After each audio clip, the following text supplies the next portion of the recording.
Good morning students. आज हम इस वीडियो में करेंगे BLIE 229। जैसा कि स्टूडेंट्स आपको पता है ये पेपर आपका टोटली ICT बेस्ड है और ICT भी कौन सी। गुड इवनिंग स्टूडेंट्स, आज हम इस वीडियो में करेंगे BLIE 229 ICT इन लाइब्रेरीज। ICT फंडामेंटल आप 2 to 4 कर चुके हैं, उसमें इंट्रोडक्शन टू कंप्यूटर था और अब यहाँ ICT इन लाइब्रेरीज मीन्स उस इंफॉर्मेशन कम्युनिकेशन टेक्नोलॉजी का उपयोग लाइब्रेरीज में किस प्रकार से किया जाएगा। तो यहाँ स्टूडेंट इस पेपर में आपके 2 ब्लॉक रहेंगे। फर्स्ट जो ब्लॉक है वो आपको अवगत कराएगा लाइब्रेरी ऑटोमेशन से। लाइब्रेरी ऑटोमेशन क्या है और कौन कौन से सॉफ्टवेयर और कौन कौन से आप ILS इंटीग्रेटेड लाइब्रेरी सॉफ्टवेयर या फिर LMS library management software use करेंगे और लाइब्रेरी को किस प्रकार से आप ऑटोमेटिक कर सकते हैं। दूसरा जो ब्लॉक है वो आपको गाइड करेगा डिजिटलाइजेशन और डिजिटल लाइब्रेरीज और डिजिटल लाइब्रेरी बनाने के लिए जो 2 बेसिकली सॉफ्टवेयर यूज़ होते हैं DSpace और GSDL Greenstone digital library software.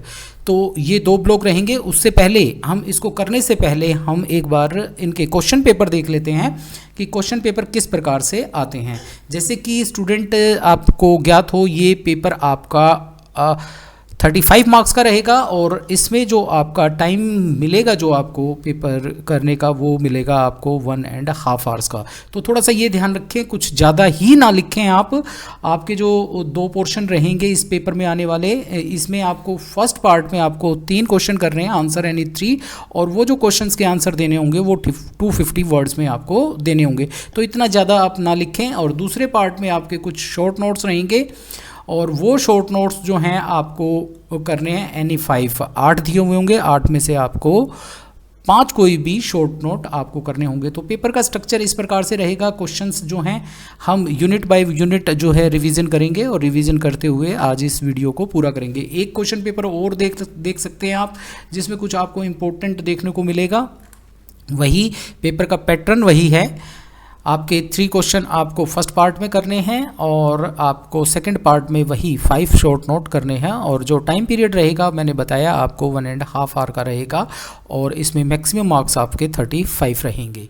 तो चलिए, इस ब्लॉक में स्टूडेंट आपकी 4 यूनिट रहेंगी। फर्स्ट यूनिट है introduction to library automation, second is library automation process, library automation software package, library automation application of open source software.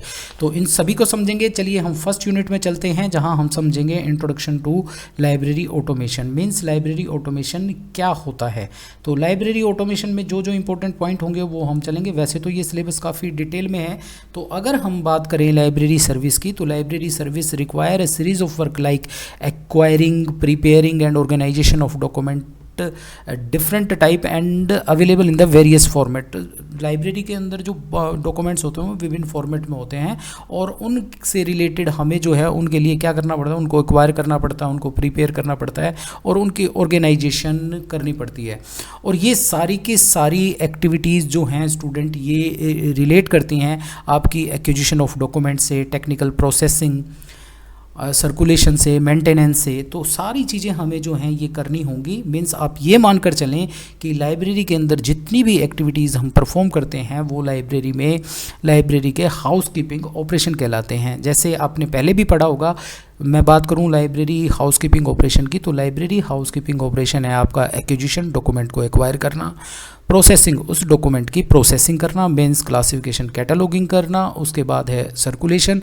जब वो टेक्निकल प्रोसेसिंग हो जाती है उसके बाद वो सर्कुलेशन के लिए जाता है, मीन्स इशू रिटर्न। और चौथा है आपका सीरियल कंट्रोल, जहां हम पीरियोडिकल पब्लिकेशन की जो है प्रोसेसिंग करते हैं, उसको एक्वायर करते हैं, उसमें टेक्निकल वर्क करते हैं और उसको ऑर्गेनाइज करते हैं। तो ये 4 जो एक्टिविटीज़ हैं आपकी ये हाउस कीपिंग ऑपरेशन कहलाती है। और जहाँ तक बात है लाइब्रेरी ऑटोमेशन की, तो लाइब्रेरी ऑटोमेशन का मतलब यही है कि आप इन 4 सेक्शनों में ICT को एप्लीकेबल कर दें। Means application of ICT in these 4 section will be called as a library automation, तो उसको हम क्या कहेंगे, लाइब्रेरी ऑटोमेशन। या फिर आप ये कह सकते हैं कि लाइब्रेरी की बहुतेरी सर्विसेज को, जो बहुतेरे जो काम हैं उनमें हम कंप्यूटर की सहायता लेते हैं, तो उस स्थिति को हम लाइब्रेरी ऑटोमेशन कह सकते हैं। और ये लाइब्रेरी ऑटोमेशन की टर्म कब आई, जब 1970 के आसपास जो है कंप्यूटर, पर्सनल कंप्यूटर जो है वो डेवलप हुआ और उनका उपयोग भी लाइब्रेरी में होने लगा। तो इस टर्म से आप लाइब्रेरी ऑटोमेशन बता सकते हैं। ये एक आपकी पिक्चर है जो कि इंटीग्रेटेड लाइब्रेरी सिस्टम को दर्शाती है। इंटीग्रेटेड लाइब्रेरी सिस्टम से मेरा अर्थ ये है जब लाइब्रेरी की विभिन्न सर्विसेज और विभिन्न डिपार्टमेंट आपस में एक दूसरे से लिंक करते हैं, हम एक के अंदर चेंजेस करते हैं तो वो चेंज सभी के अंदर दिखाई देता है। तो एक हायरार्की होती है, उस हायरार्की में जहाँ भी हम चेंज करेंगे वो सभी प्रोसीजर, सभी मॉड्यूल्स में वो चेंजेस दिखाई देंगे। जैसे कि आप यहाँ देखते हैं acquisition, circulation, serial control, cataloguing. अगर हम एक्विजिशन में किसी डॉक्यूमेंट में चेंज करते हैं, उसको हटाते हैं, तो वो सर्कुलेशन से भी हट जाता है। तो ये आपस में लिंक होते हैं। तो ये एक आप इंटीग्रेटेड सिस्टम बता सकते हैं। और ये इंटीग्रेटेड सिस्टम कनेक्ट होता है आपका लोकल एरिया नेटवर्क से। और अब हम जब इस इंटीग्रेटेड सिस्टम को बनाते हैं, इस इंटीग्रेटेड लाइब्रेरी सिस्टम को हम बनाते हैं, तो उसके लिए हमें किसी न किसी सॉफ्टवेयर की आवश्यकता होती है। तो उसे हम बोलते हैं लाइब्रेरी मैनेजमेंट सॉफ्टवेयर। वो सॉफ्टवेयर आपका कोहा भी हो सकता है, सोल भी हो सकता है, संजय भी हो सकता है, मैत्री भी हो सकता है। ऐसे बहुत सारे लाइब्रेरी ऑटोमेटिक सॉफ्टवेयर हैं जिनको हम LMS, लाइब्रेरी मैनेजमेंट सॉफ्टवेयर के नाम से जानेंगे। तो आप इंट्रोडक्शन में ये लिख सकते हैं। उसके बाद है evolution of the library automation. Library automation जो है हमारे सामने कब आया, तो इसके लिए 2-3 पॉइंट आसान भाषा में मैं बता देता हूँ कि इसके लिए जो हेल्प की गई थी, इस ऑटोमेशन को बनाने के लिए जो हेल्प की गई थी, उसमें भी हमारे एक लाइब्रेरियन रहे हैं जिनका नाम है डॉक्टर जॉन विलियम्सा। उन्होंने काफ़ी हेल्प की थी। तो अब यहाँ पर मैं 2 व्यक्तियों का नाम लूँगा, एक डॉक्टर जॉन शा बिलिंग और एक Herman Hollerith. Herman Hollerith census bureau of USA के एम्प्लॉयज़ थे। और इन लाइब्रेरियंस जॉन विलियम शॉ के सुजेस्ट करने के बाद इन्होंने पंच कार्ड मशीन को डेवलप किया।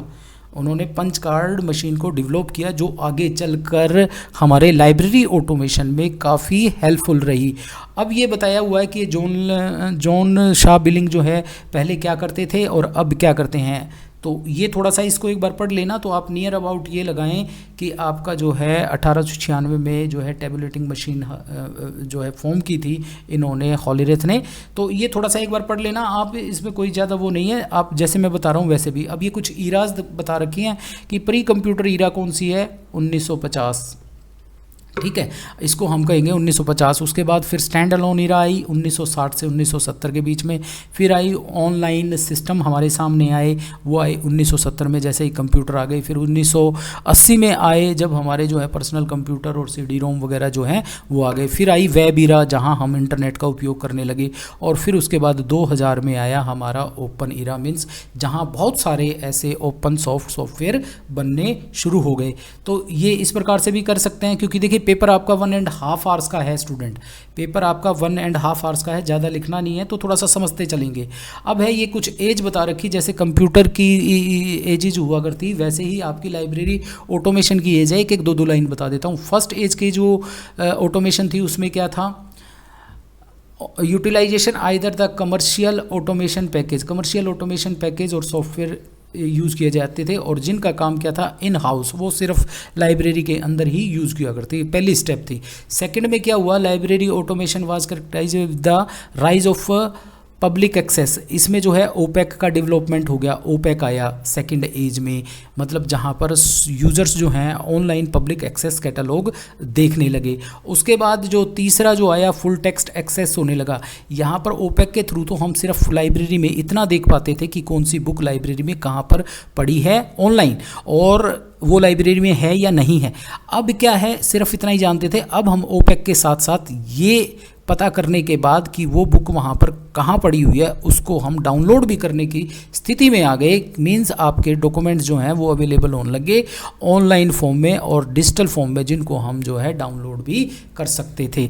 फोर्थ जनरेशन के अंदर क्या आया, फोर्थ जनरेशन के अंदर नेटवर्क, जब लाइब्रेरी जो हैं एक लाइब्रेरी दूसरे लाइब्रेरी से जुड़ने लगी, एक ऐसा इंफ्रास्ट्रक्चर आया फोर्थ जनरेशन में। फिफ्थ जनरेशन की बात हम करें तो और डेवलप्ड टेक्नोलॉजी हमारे सामने आई, जहां पर हम ओपन सोर्स सॉफ्टवेयर का उपयोग करने लगे और हमारा वेब 2.0 डेवलप हुआ, जहां हम सोशल नेटवर्किंग से जुड़ सके, जहां हमने अपनी लाइब्रेरीज़ को वेब पर डाल दिया और उन्हें हम यूज़ कर पाए। और इसमें एक जो है इंटीग्रेशन हुआ किसका, लिंक्ड ओपन डाटा का। लिंक्ड ओपन डाटा आपका, जैसे हम इंटरनेट को यूज़ करते हैं, एक डाटा दूसरे से आपस में लिंक्ड है।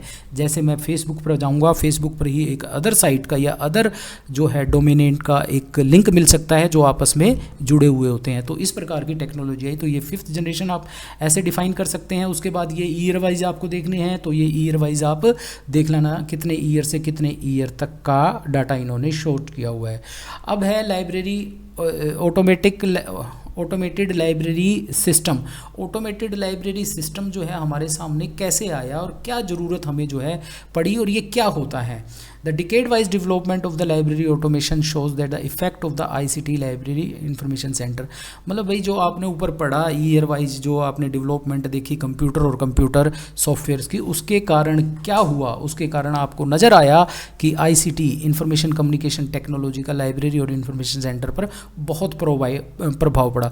The path development it categorize in the 3 fundamental factor. 3 चीज़ों की डेवलपमेंट हुई। एक है mechanize, doing what we already doing through the more efficient. जो हम पहले कर रहे थे उसको और कितना एफिशिएंट तरीके से करें, ये सोच हमारे में डेवलप हुई समय के साथ साथ। उसके बाद इनोवेशन, हमने नया सोचना शुरू किया कि हम कैसे अपने काम को जो 4 घंटे में करते हैं उसको 15 या 20 मिनट में करें। ये जो है ये हमें किस तरफ लेकर गया है, ये सब पॉसिबल हुआ इनोवेशन से। उसके बाद ट्रांसफॉर्मेशन, जब हमने इनोवेशन कर दी उसको हमने एक रूप प्रदान कर दिया और ये कहाँ हमें शो आउट हुए, ये fundamentally altering nature of the library operation. जो लाइब्रेरी के ऑपरेशन थे उनमें हमने इनको जो इनोवेशन की थी उनको अपनाना शुरू कर दिया। तो ये 3-4 चीज़ें हैं। रेशनलाइज, समय के अकॉर्डिंग कौन कौन सी चीज़ें हुई। यूनिट बहुत लंबी है स्टूडेंट, इसीलिए हम थोड़ा सा देख कर चल रहे हैं। प्री रिक्विजिशन स्टेप, मान लीजिए आप किसी लाइब्रेरी को ऑटोमेटिक कर रहे हैं तो उससे पहले कौन कौन से प्री रिक्विजिस्ट और स्टेप्स जो हैं वो आप उठाते हैं। आप पहले समझेंगे कि आपकी रिक्वायरमेंट क्या है, आपकी सिस्टम लेवल पर क्या रिक्वायरमेंट है, कितना सिस्टम, कितने GB का सिस्टम होगा, क्या हमें कौन सा ऑपरेटिंग सिस्टम होगा, इस तरह की रिक्वायरमेंट्स को सोचना। फिर उसके बाद हमने सोचा कि हमारे पास, जैसे मान लीजिए किसी लाइब्रेरी को आप ऑटोमेटिक करते हैं तो पहले आप ये रेशनलाइज वाला जो स्टेप है ना, इसको तो आप ऐसे कर सकते हैं कि भाई समय के अनुसार क्या क्या चेंजेस हमारे सामने आए। रेशनलाइज मतलब एक एक स्टेप के अकॉर्डिंग पहले जो है आपके ओल्ड कंप्यूटर आए, फिर लाइब्रेरी सर्विस को और बेटर करना शुरू कर दिया, फिर वेब टेक्नोलॉजी आया, फिर ओपन सोर्स आया। तो रेशनलाइज में इतना कर दें आप। उसके बाद इसकी लैंग्वेज के अकॉर्डिंग चलेंगे तो स्टूडेंट कुछ समझ में नहीं आएगा। फिर है उसके बाद प्री रिक्विजिशन, जैसे मान लीजिए देयर आर द 3 स्टेप्स। यहाँ 3 स्टेप आपके यूज़ हो रहे हैं किसी भी ऑटोमेटिक लाइब्रेरी सिस्टम को शुरू से आखिरी तक देखने के लिए। तो पहले में हमने देखा क्या क्या डेवलपमेंट हुई ICT में। उसके बाद प्री रिक्विजिट स्टेप्स हमने कौन कौन से उठाए, कौन कौन से, भाई हमारे पास जो है सिस्टम लेवल पर रिक्वायरमेंट क्या क्या होनी चाहिए, कितना मतलब कौन सा हम स्टैंडर्ड यूज़ कर पाएँ, IP एड्रेस यूज़ कर पाएँ नहीं कर पाएँ, वेब ओपेक ले पाएँ। अगर वेब ओपेक ले लिया हमने तो वो हमारे कौन से सिस्टम पर चलेगा, उस सिस्टम में क्या रिक्वायरमेंट होगी, हमें एक कंप्यूटर से दूसरे कंप्यूटर को जोड़ना है तो हमें IP सिस्टम को समझना पड़ेगा।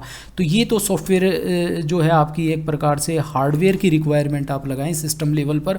उसके बाद कौन सा ऐसा सॉफ्टवेयर हम यूज़ करें कि हमारा जो लाइब्रेरी सिस्टम है वो ऑटोमेटिक सिस्टम जो है वो बन जाए। जो हमारा ट्रेडिशनल लाइब्रेरी थी वो एक इंटीग्रेटेड और एक लाइब्रेरी मैनेजमेंट सॉफ्टवेयर की सहायता से एक इंटीग्रेटेड इंफ्रास्ट्रक्चर हम प्रोवाइड कर पाएँ।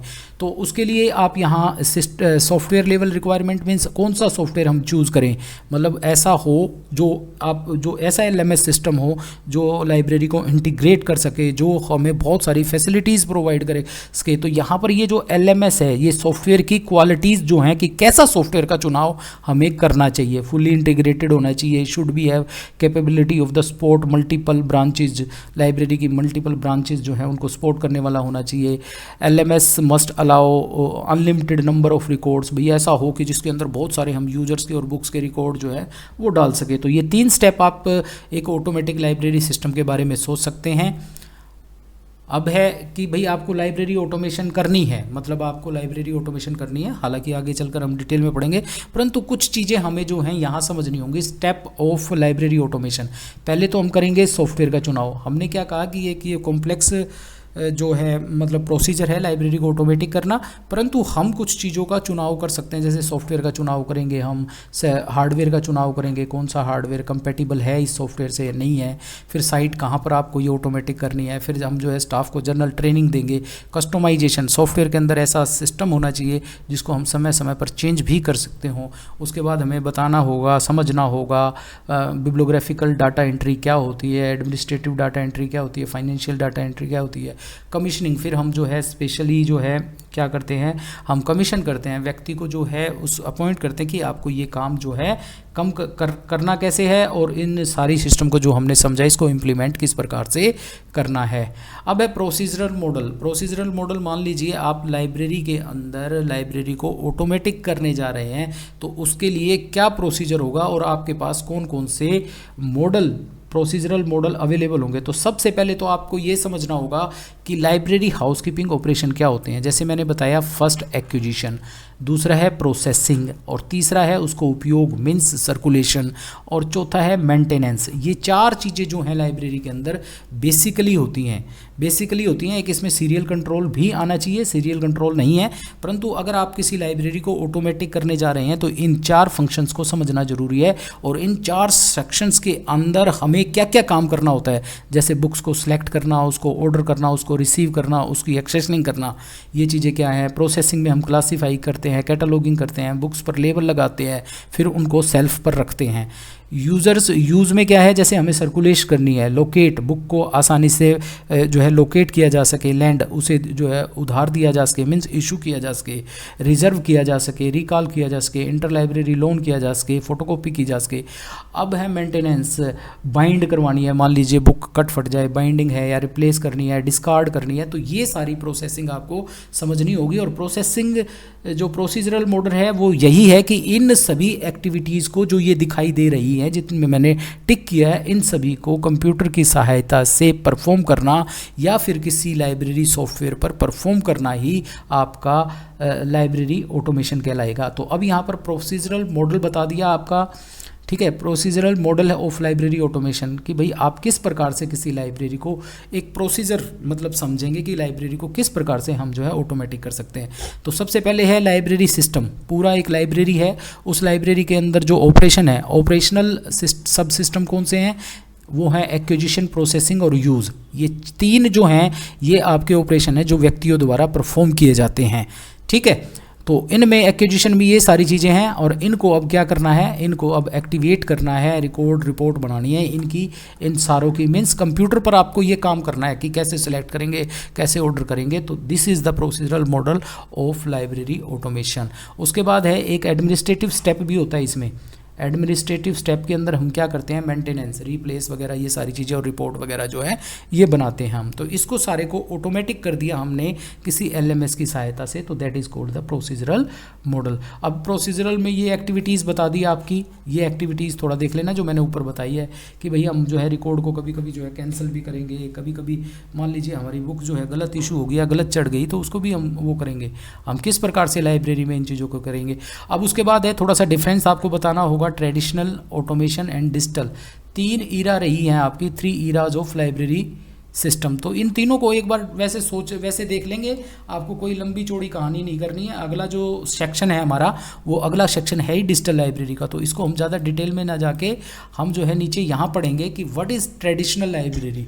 Traditional library are associated with organization and provision of provision of access to the physical material like print. मतलब ट्रेडिशनल लाइब्रेरी जो है प्रिंट मटेरियल और पब्लिश्ड पेपर मटेरियल को जो है वो डील करता है। आप सिंपली ये सोचें, जो हमारी ट्रेडिशनल लाइब्रेरी है उसमें ना कोई कंप्यूटर है ना और कुछ, प्रिंट फॉर्म में डॉक्यूमेंट है, उनकी प्रोसेसिंग ऑर्गेनाइजेशन करता है। जहाँ तक बात आती है ऑटोमेटिक की, तो ऑटोमेटिक क्या होता है, लाइब्रेरी की इन एक्टिविटीज़ में कंप्यूटर का उपयोग जो है वो क्या कहलाता है, वो ऑटोमेटेड लाइब्रेरी लाइब्रेरी सिस्टम कहलाता है।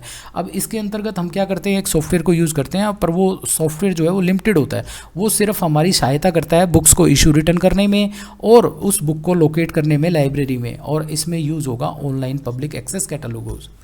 जहाँ तक बात आती है डिजिटल लाइब्रेरी की, डिजिटल लाइब्रेरी ऑटोमेटिक लाइब्रेरी से काफ़ी आगे है। वहाँ हम जो है सिर्फ उस बुक की लोकेशन तक पहुँचते हैं कंप्यूटर के थ्रू, परंतु यहाँ पर हम बुक की लोकेशन तक पहुँचने के साथ साथ उस डॉक्यूमेंट को भी प्रोवाइड किया जा सकता है, क्योंकि डिजिटल लाइब्रेरी में क्या होता है कि मटेरियल जो है वो डिजिटल फॉर्म में होता है और वेब पर होता है, उसको लोकेट किया जा सकता है, उसको डाउनलोड किया जा सकता है, उसको कॉपी किया जा सकता है। तो डिजिटल लाइब्रेरी आगे आप जाकर पढ़ेंगे। वैसे डिजिटल लाइब्रेरी क्या होता है, digital library is the processing of document in a digital form.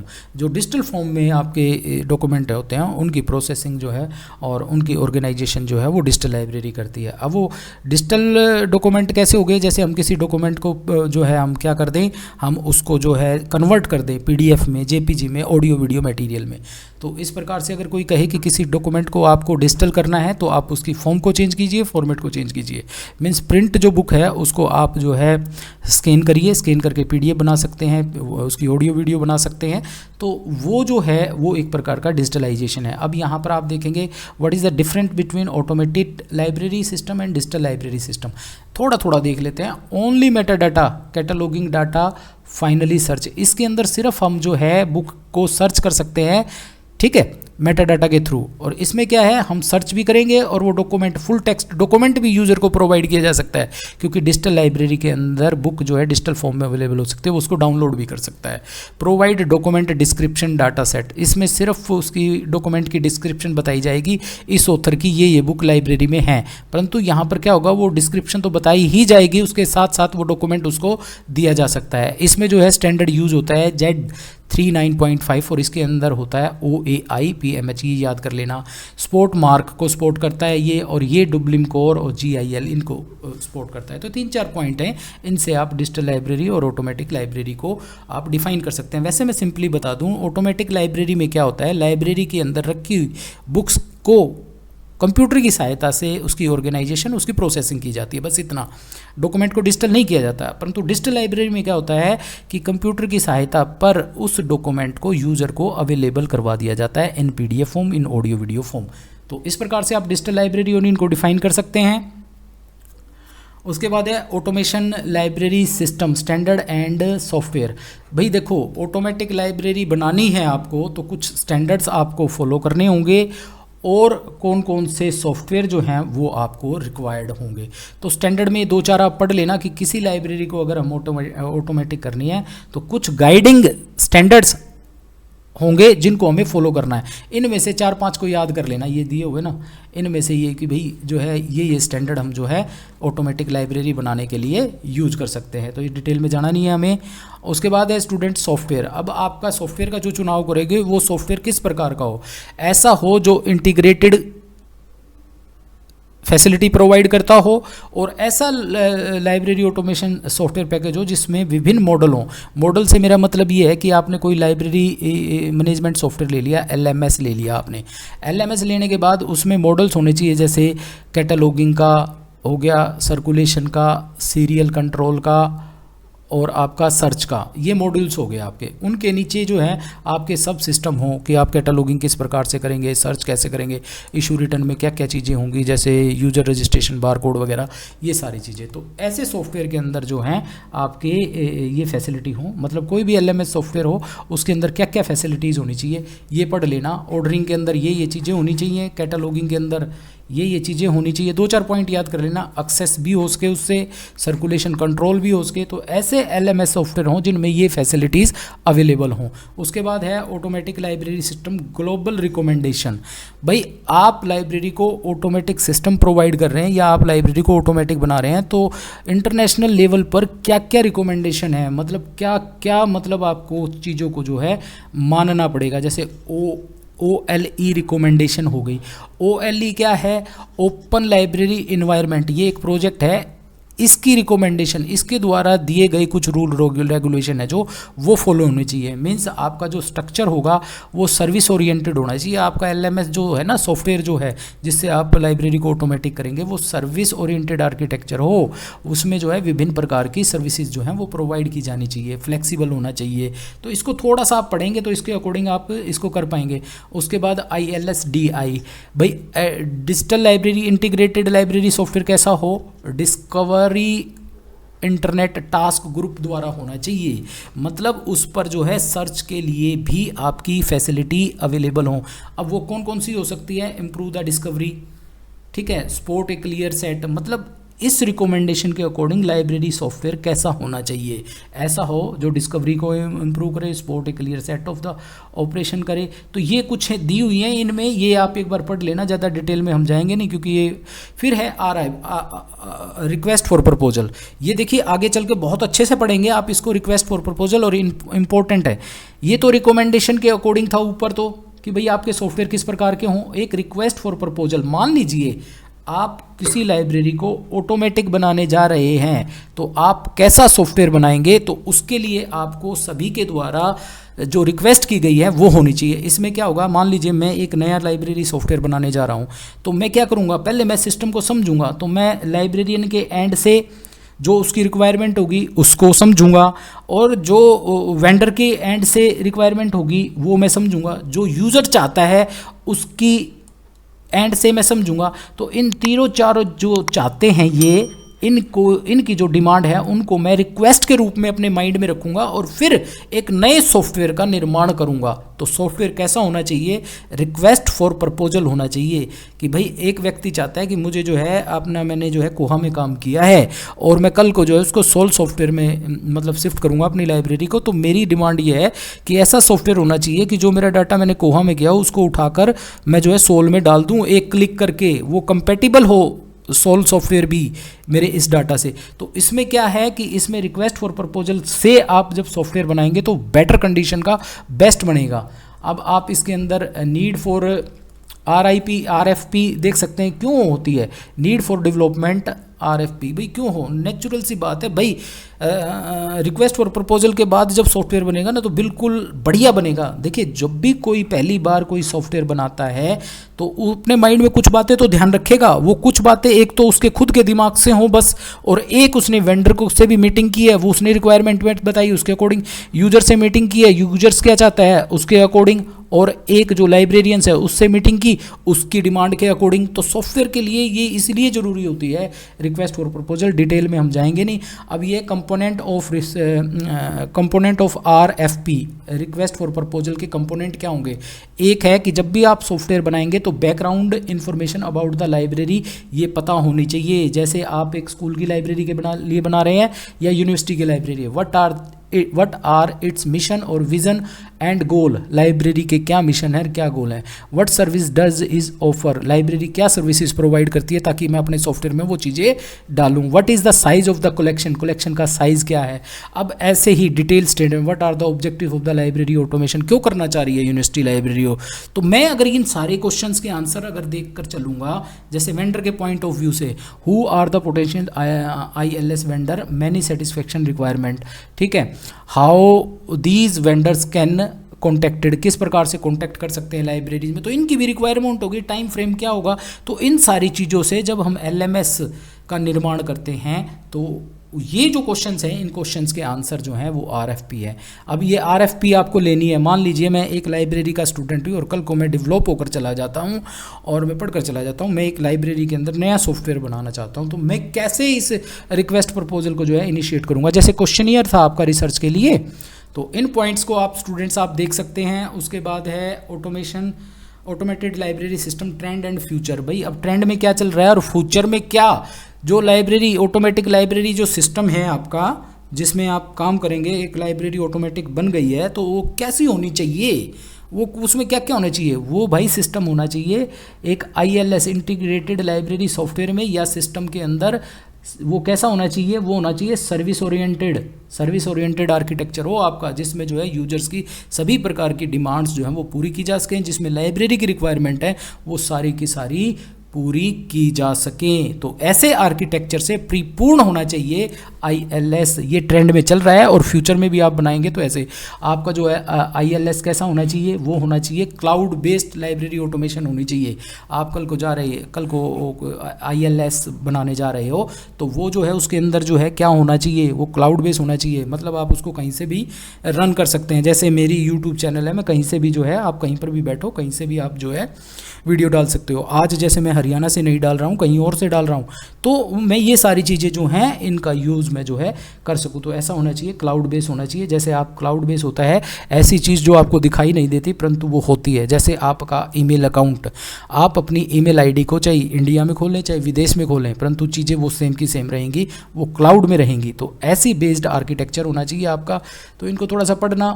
एक है LOD, link open data based होना चाहिए। लिंक्ड ओपन डाटा, स्टूडेंट ये शॉर्ट नोट में आ सकता है। लिंक्ड ओपन डाटा ऐसा डाटा होता है जो एक दूसरे से आपस में जुड़ा हुआ हो। जैसे मान लीजिए मैं सॉफ्टवेयर की बात करूं, मेरे सॉफ्टवेयर में 4 चीज़ें हैं, एक्विजिशन है, सर्कुलेशन है, कंट्रोलिंग है, ये आपस में जुड़े हुए हों। और जहां मैं अपना इंटरनेट की बात करता हूं तो देखिए गूगल पर आप एक वर्ड सर्च कीजिए, कितने लिंक आ जाएंगे, वो देखिए कैसे आपस में जुड़े हुए हैं। तो इसको हम बोलते हैं लिंक्ड ओपन। और जो आपका होता है वेब पर अवेलेबल हो, HTML फॉर्म में अवेलेबल हो, URL पर अवेलेबल हो, ये जो वेब पर जो डाटा आपस में जुड़ा हुआ होता है उसको लिंक्ड ओपन डाटा कहते हैं हम, जो कि कहीं पर भी आप ओपन कर सकते हैं। ठीक है, ये फ्यूचर्स की ट्रेंड है। वेब स्केल मैनेजमेंट होनी चाहिए आपकी जो लाइब्रेरी है उसके अंदर। जब आप ऑर्गेनाइज करते हैं तो देखिए ऑटोमेटिक लाइब्रेरी तो आपको ओपेक प्रोवाइड करती है ऑनलाइन, तो उसमें जो ओपेक की मैनेजमेंट हो वो कैसी हो, वो वेब स्केल पर होनी चाहिए। मतलब वेब के द्वारा जो है उसको जो है मैनेज किया गया होना चाहिए। यूनिट बहुत लंबी है। वेब 2.0 इसके अंदर फैसिलिटी होनी चाहिए, इंफॉर्मेशन मैसअप होना चाहिए और इंटरेक्टिव जो है यूजर इंटरफेस होना चाहिए। जब आप मान लीजिए कोई चीज़ अट्रैक्टिव है, वेब ओपेक पर जाएंगे, आप मान लीजिए लाइब्रेरी में जाएंगे, 2 ही चीज़ें दी और एक अट्रैक्टिव हो आपका, ये भाई पावर पॉइंट वगैरह देखो आप कैसे स्लाइड्स बना के आपको चीज़ें दिखाई जाती हैं। तो इस प्रकार से ये फ्यूचर ट्रेंड्स के 8-10 पॉइंट है, ये पढ़ लेना। ये यूनिट हो गई ख़त्म। अब चलते हैं नेक्स्ट यूनिट में।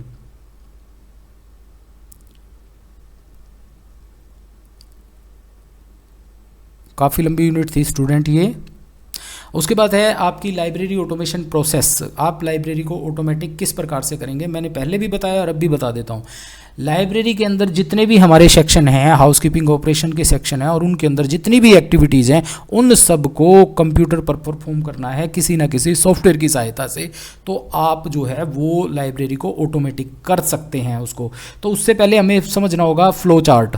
अब जैसे मैंने बताया 4 सेक्शन हैं आपके, ये फंक्शनल रिक्वायरमेंट का क्वेश्चन आ जाता है आपका। जैसे देखिए लाइब्रेरी का पहले तो हम देखेंगे लाइब्रेरी का वर्क फ्लो, मतलब कैसे कैसे आपका जो है लाइब्रेरी कौन कौन से सेक्शन में काम होता है। जैसे आपकी ये 4 सेक्शन है, एक्विजिशन सेक्शन हो गया, डॉक्यूमेंट प्रोसेसिंग सेक्शन हो गया, सीरियल कंट्रोल हो गया और सर्कुलेशन हो गया। इन सभी को हमने क्या किया, हमने ILS इंटीग्रेटेड लाइब्रेरी सिस्टम या सॉफ्टवेयर से जो है इस पर हमने जो है डॉक्यूमेंट प्रोसेसिंग से के अंदर जितनी एक्टिविटी आएंगी वो सारी परफॉर्म कर दी, सीरियल कंट्रोल के अंदर जितनी एक्टिविटी आएंगी वो परफॉर्म कर दी, सर्कुलेशन के अंदर जितनी एक्टिविटी आएंगी वो परफॉर्म कर दी, एक्विजिशन के अंदर जितनी एक्टिविटी आएंगी वो परफॉर्म कर दी। और वर्क फ्लो में क्या दिखा रखा है, यही लाइब्रेरी की जितनी भी प्रोसेसिंग है वो सारी जो है आपकी यहाँ वर्क फ्लो में दिखा दी जाएगी। और जब इनको हम किसी सॉफ्टवेयर पर, चाहे कोहा सॉफ्टवेयर हो चाहे आपका सोल सॉफ्टवेयर हो, किसी पर भी परफॉर्म करते हैं तो वो आपकी एक प्रकार से ऑटोमेटिक लाइब्रेरी बनाने की प्रोसेस है। अब जैसे मान लीजिए मैं बुक इशू करता हूँ, एक तो मैनुअल करता हूँ, अब यहाँ पर आपको एक सॉफ्टवेयर पर वो बुक इशू और रिटर्न करनी होगी। वो इशू और रिटर्न अगर आप सॉफ्टवेयर पे करेंगे तो लाइब्रेरी अपने आप ही ऑटोमेटिक। तो यहाँ पर क्या सीख रहे हैं आप, किसी सॉफ्टवेयर के अंदर आप ये कार्य किस प्रकार से करेंगे। तो अभी है वर्क फ्लो, देख लेते हैं एक बार इसका। ये देखिए लाइब्रेरी वर्क फ्लो एक लाइब्रेरी सिस्टम है, मीन्स एक लाइब्रेरी है, उसमें 4 ऑपरेशनल सब सिस्टम हैं। ये 4 सब सिस्टम है और इन सब सिस्टम के अंदर प्रोसेसिंग यूज, इन सब सिस्टम के अंदर 18 प्रोसीजर होते हैं आपके। जैसे एक्विजिशन के अंदर हम क्या करते हैं, बुक को सिलेक्ट करते हैं, उसका ऑर्डर करते हैं, उसको रिसीव करते हैं, उसकी एक्सचेंजिंग करते हैं। फिर हमारा क्या काम आता है, हम उसको क्लासीफाई करते हैं, कैटलॉगिंग करते हैं, उस पर लेवल स्लिप्स वगैरह लगाते हैं, फिर उसको सेल्फ पर रखते हैं। फिर यूज़ में जैसे सर्कुलेशन में बुक को लेकर आते हैं, उसकी लिस्ट बनाते हैं, उसको इशू करते हैं, उसको रिजर्व करते हैं, उसको रिटर्न करते हैं, और ज़रूरत पड़ने पर दूसरी लाइब्रेरी से मंगवा कर देते हैं और फोटोकॉपी करा कर देते हैं। मेंटेनेंस में हम क्या करते हैं, बुक खराब होगी बाइंड कराएंगे, रिप्लेस कर देंगे, उसको डिस्कार्ड कर देंगे।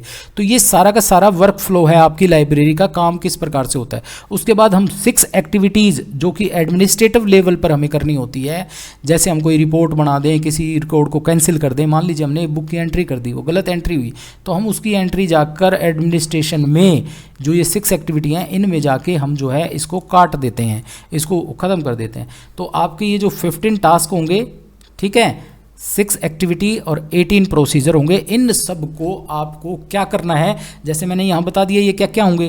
पहले तो सब सिस्टम के वर्क फ्लो में ये समझेंगे आप ये क्या क्या काम है, फिर उसके बाद इसको जब हम करेंगे ना, सेक्शन वाइज जाएंगे हम, तो सेक्शन वाइज जाने के बाद इन्हें हमें जो है कंप्यूटर पर परफॉर्म करना है। तो ये एक्टिविटीज़ तो मैंने बता ही दी आपको कि क्या है। एक्विजिशन में जैसे सिलेक्ट करना, बुक को कैसे सिलेक्ट करेंगे, जैसे document selection of the document library user very responsible job should be based on the definite principle, it is done with the help of the selection tool.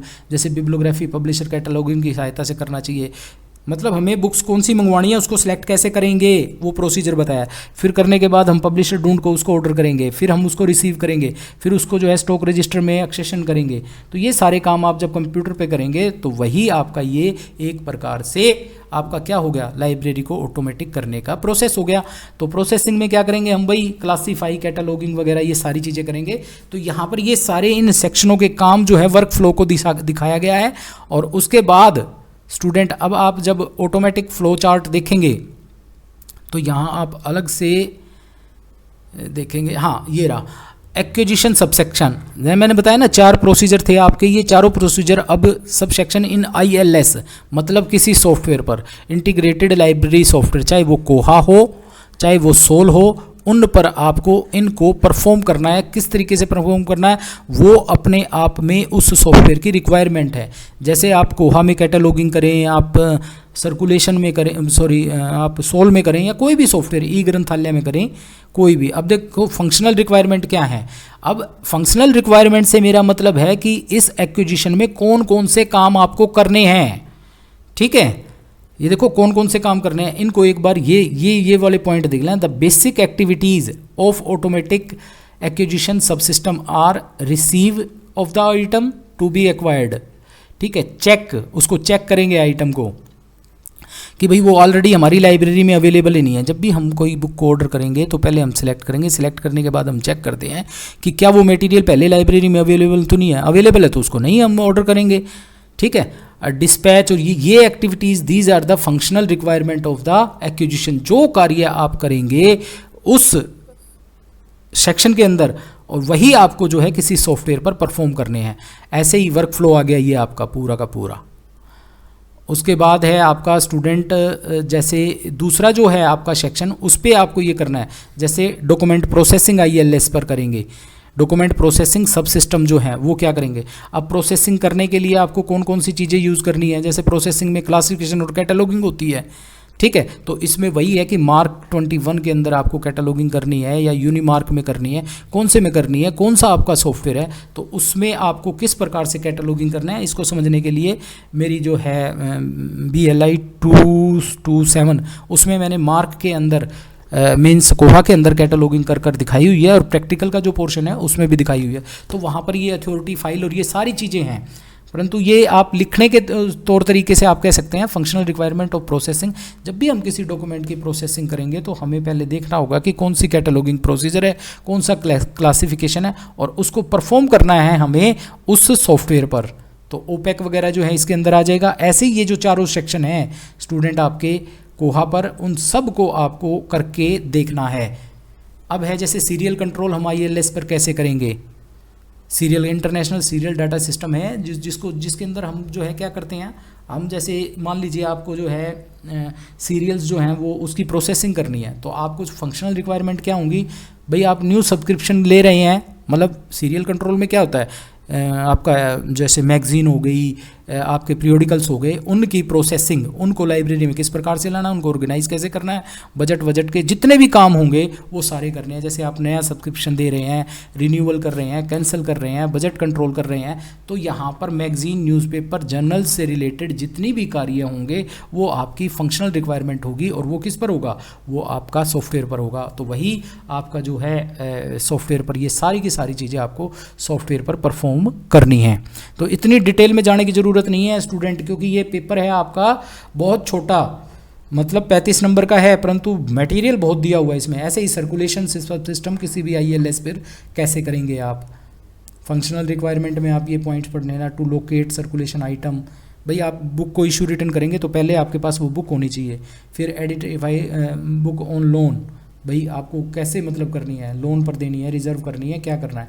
फिर जो personal reservation है या दूसरी reservation है, फिर आपको यूजर्स के बारे में बताना है कि यूजर्स जो है वो कौन है, किसको इशू करनी है। तो ये सारा जो है ना कोहा पर काम करके दिखाया हुआ है स्टूडेंट। और जिन्होंने मेरी ऑफलाइन क्लास ली हैं, हालांकि वो लोग तो बेनिफिट उठा नहीं रहे हैं इन वीडियोज़ का, वो देख नहीं रहे हैं, मेरे अपने स्टूडेंट्स जो हैं वो नहीं देख रहे, परंतु बाहर के स्टूडेंट्स जो हैं वो बहुत इन वीडियोस को देखते हैं, और बहुत मुझे जो है कोऑपरेशन मिलता है अपने स्टूडेंट्स से, अपने यहाँ लोकल और जो है हमारे जो है स्टेट के स्टूडेंट्स से। कहीं कोई आपका कमेंट नहीं आता, कोई मतलब वो नहीं आता, परंतु बाहर के जो मैं देखने में आ रहा है, भोपाल से हैं स्टूडेंट, कलकत्ता से हैं, अरुणाचल प्रदेश से हैं, हिमाचल से हैं, पंजाब से हैं, बहुत सारे ऐसे स्टूडेंट्स जो हैं मेरी वीडियोस का बेनिफिट उठा रहे हैं, और मुझे बड़ा अच्छा लगता है उनके कमेंट वगैरह देखकर। और जिन्होंने ऑफलाइन क्लास ली है वो ये सारी चीज़ें समझते हैं, उनको मैंने स्टेप टू स्टेप बताया भी हुआ है। अब है सिस्टम एडमिनिस्ट्रेशन। सिस्टम एडमिनिस्ट्रेशन में स्टूडेंट क्या करना होता है, सिस्टम लेवल पर आपको काम करना होगा। जैसे मान लीजिए एक सॉफ्टवेयर है आपका, उस सॉफ्टवेयर में कैटलॉगिंग, क्लासिफिकेशन, ये सारी चीज़ें तो आप करेंगे, परंतु उससे पहले कुछ चीज़ें हमें सेट करनी पड़ती हैं एडमिनिस्ट्रेशन लेवल पर। जैसे मान लीजिए आप एंट्री कर रहे हैं, मैं ये बात कर रहा हूँ, जैसे आपको जो है मान लीजिए सर्कुलेशन करना है, एंट्री को छोड़ो सर्कुलेशन करना है, तो सर्कुलेशन के लिए आपको क्या करना होगा, आपको एडमिनिस्ट्रेशन लेवल पर यूजर्स की कैटेगरी डिसाइड करनी होगी कि भाई वो यूजर जो है कोई स्टूडेंट है, या कोई स्टाफ है, या कोई पैट्रन है, या फिर कोई टेक्निकल है, या फिर कोई फिलांथ्रेपिस्ट है, कौन है वो व्यक्ति, तो उसकी कैटेगरी हम वहाँ जाकर बना देते हैं। ऐसे ही जनरल पैरामीटर जब हम सॉफ्टवेयर ऑन करते हैं तो उसमें हमारे जोन के अकॉर्डिंग हम डे, टाइम और जो है ईयर वगैरह डालते हैं, डेट हमारी जो शो आउट होगी। तो इसके अंदर जो इंटरनली चेंज करते हैं सॉफ्टवेयर के अंदर एडमिनिस्ट्रेशन में, वो आपके सिस्टम एडमिनिस्ट्रेशन में आते हैं।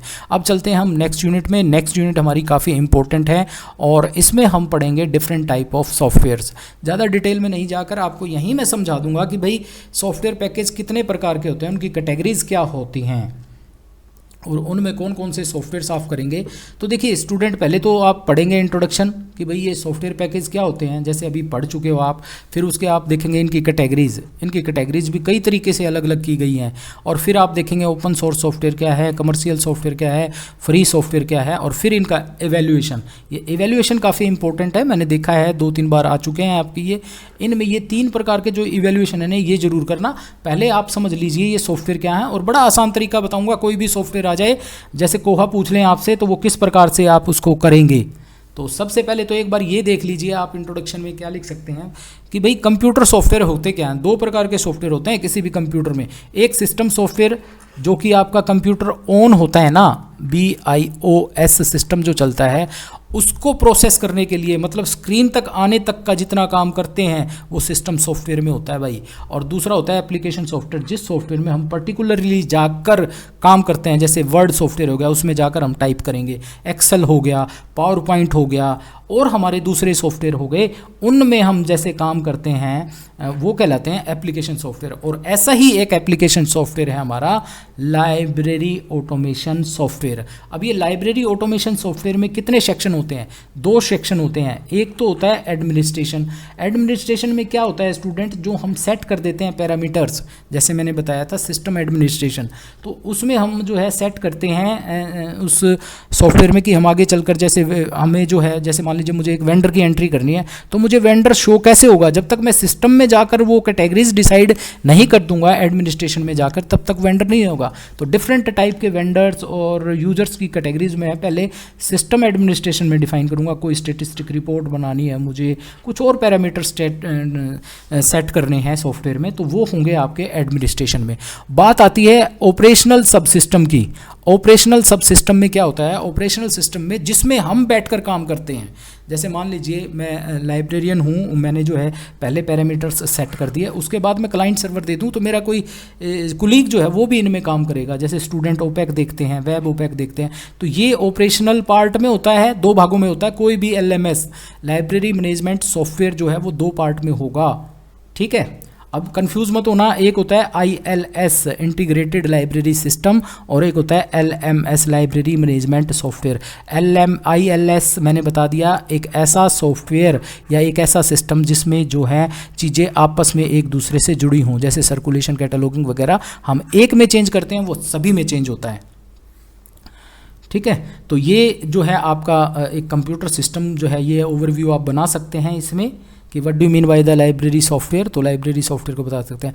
हिस्ट्री में बात आती है कि भाई आपकी जो है थोड़ा सा हिस्ट्री जो है आप एक बार देख लें। लाइब्रेरी ऑटोमेशन बिगिंस 1930, भाई 1930 से। और जहाँ तक बात है हमारे इंडिया की, तो हमारे इंडिया में देखा जाए तो basically the use of the library automation software increasing India right from the 1995। हमारे इंडिया में जो है आपका 1995 के आसपास, और आप ये बता सकते हैं इसमें 1960 के बाद जो है आपका ICT डेवलप होना शुरू किया, और भाई उसके बाद जैसे जैसे समय गुजरता चला गया वैसे वैसे जो है ICT डेवलप्ड होती चली गई और बहुतेरे क्षेत्रों में जो है ऑटोमेशन अपनाई जाने लगी। ऐसे ही जो है लाइब्रेरीज़ में भी ऑटोमेशन अपनाई जाने लगी। और जहाँ तक मैं बात करूँ हमारे इंडिया की, हमारे भारत की, तो हमारे भारत में इसका क्रेज़ बढ़ा 1995 में, और 1995 में क्रेज़ बढ़ने के बाद गवर्नमेंट ने भी सपोर्ट किया, और ऐसे ही हमारी जो है नेशनल मिशन जो है वो लागू किया गया। किसके द्वारा? मिनिस्ट्री ऑफ कल्चर के द्वारा, ठीक है। और अपनाया गया जो है ग्लोबलाइजेशन था, और इसी का एक रिज़ल्ट आया कि जो केरला स्टेट है, केरला स्टेट में जो है कोहा को जो है एक official ILS integrated library software कहें या सिस्टम कहें, वो जो है घोषित कर दिया गया। और उसके बाद 250 पब्लिक लाइब्रेरी जो है वहाँ पर ऑलरेडी केरला में 250 ऑलरेडी जो हैं वो होने लगी। और वेस्ट बंगाल में for the public library in the state and almost 250 public library have been already automated using Koha in waste Bengal. भाई वेस्ट बंगाल के अंदर है ये, केरला में नहीं।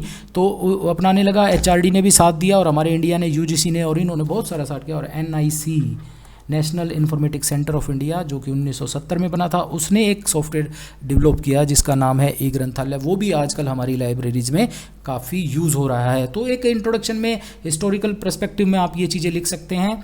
उसके बाद है स्टूडेंट एवोल्यूशन, इसमें वही ILS की जनरेशन्स जो हैं वो बता दी आपकी। तो ये जनरेशन एक बार पढ़ लेना, इसमें एक दो चीज़ें जो हैं आप यूज़ कर लेना। जैसे वही है जो मैंने पहले बताया था। फर्स्ट जनरेशन में क्या है? नॉन इंटीग्रेटेड और non portable access hardware architecture software platform थे, ठीक है। इसमें जो है आपका थोड़ा सा सेकंड जनरेशन में क्या हो गया? पोर्टेबल बिटवीन वेरियस प्लेटफॉर्म, जैसे यूनिक्स और डोस जो है ऑपरेटिंग सिस्टम आ गए, उससे पहले ऐसा नहीं था। उसके बाद है फीचर्स ऑफ द, भाई ये ग्राफिकल यूज़र इंटरफेस जो है वो आ गया, जैसे विंडो वगैरह जो है ये आ गई। थर्ड जनरेशन में पैकेज जो है फुली इंटीग्रेटेड सिस्टम जो है वो होने लगे। फिर उसके बाद आया वेब आर्किटेक्चर। वेब में भाई आपका जो है 1990 के आसपास जो है वेबसाइट्स आ गई, वेब ब्राउज़र्स आ गए, जहां हम जो है इन ILS को अपनी वेब पर भी देखने लगे। उसके बाद फिफ्थ जनरेशन आई जिसमें जो है वेब 2.0 आया और ओपन सोर्स सॉफ्टवेयर का डेवलपमेंट हुआ। और किस पे बेस पे थे? अजेक्स के बेस पे थे हैं भाई, जावा और XML वगैरह जो है इसमें होने लगी थी। तो ये 5 एजेस आप लिख सकते हैं, ये इंपॉर्टेंट है, आ सकता है। अब है generation of the library, generation of the packages. अब विभिन्न प्रकार के पैकेजेस आए और इसकी जनरेशन आप एक बार देख लेना कौन से पैकेजेस कब आए। फर्स्ट जनरेशन के पैकेजेस ये हैं, सेकंड जनरेशन ये फैसिलिटी प्रोवाइड, थर्ड जनरेशन ये कि भाई इनमें जो है प्रोग्रामिंग लैंग्वेज लो लेवल की थी, इसमें कोबोल पास्कल थी। ऑपरेटिंग सिस्टम कैसे थे?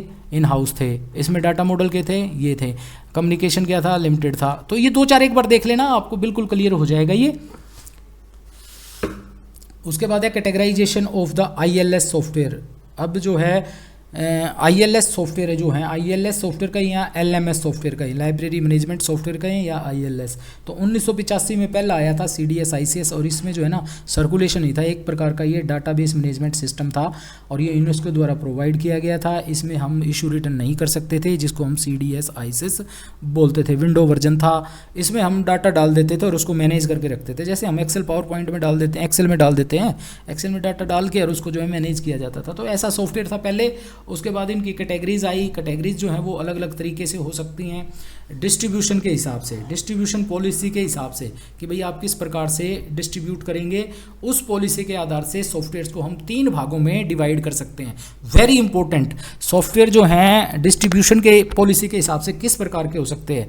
एक हो गया कमर्शियल सॉफ्टवेयर। कमर्शियल मतलब टोटली पैसा देकर आप लोगे, जिसका सोर्स कोड भी ओपन होगा और जो आपको पब्लिशर बेचेगा उसको, आपको सेल करेगा, उसका पूरा कंट्रोल होगा, क्या क्या चीज़ें उसमें प्रोवाइड की जाएँ नहीं की जाएँ, वो सारे के सारे कंट्रोल उसके पास रहेंगे। दूसरा है क्लोज सोर्स ILS, जिसमें जो है सोर्स जो है वो क्लोज रहेगा परंतु फ्री ऑफ कॉस्ट मिलेगा। मतलब एक सॉफ्टवेयर बना दिया किसी ने, जैसा बनाया उसको वैसा ही आप यूज़ करेंगे, उसमें चेंज नहीं कर सकते। परंतु इसमें खास बात यह है कि इसको फ्री यूज़ कर सकते हैं आप बिना पैसा दिए, जैसे कि आज से कुछ साल पहले तक NIC द्वारा प्रोवाइड किया गया ई-ग्रंथालय। कोई भी गवर्नमेंट और एडिड गवर्नमेंट इंस्टीट्यूट की लाइब्रेरी ई-ग्रंथालय सॉफ्टवेयर को फ्री ऑफ कॉस्ट यूज़ करती थी।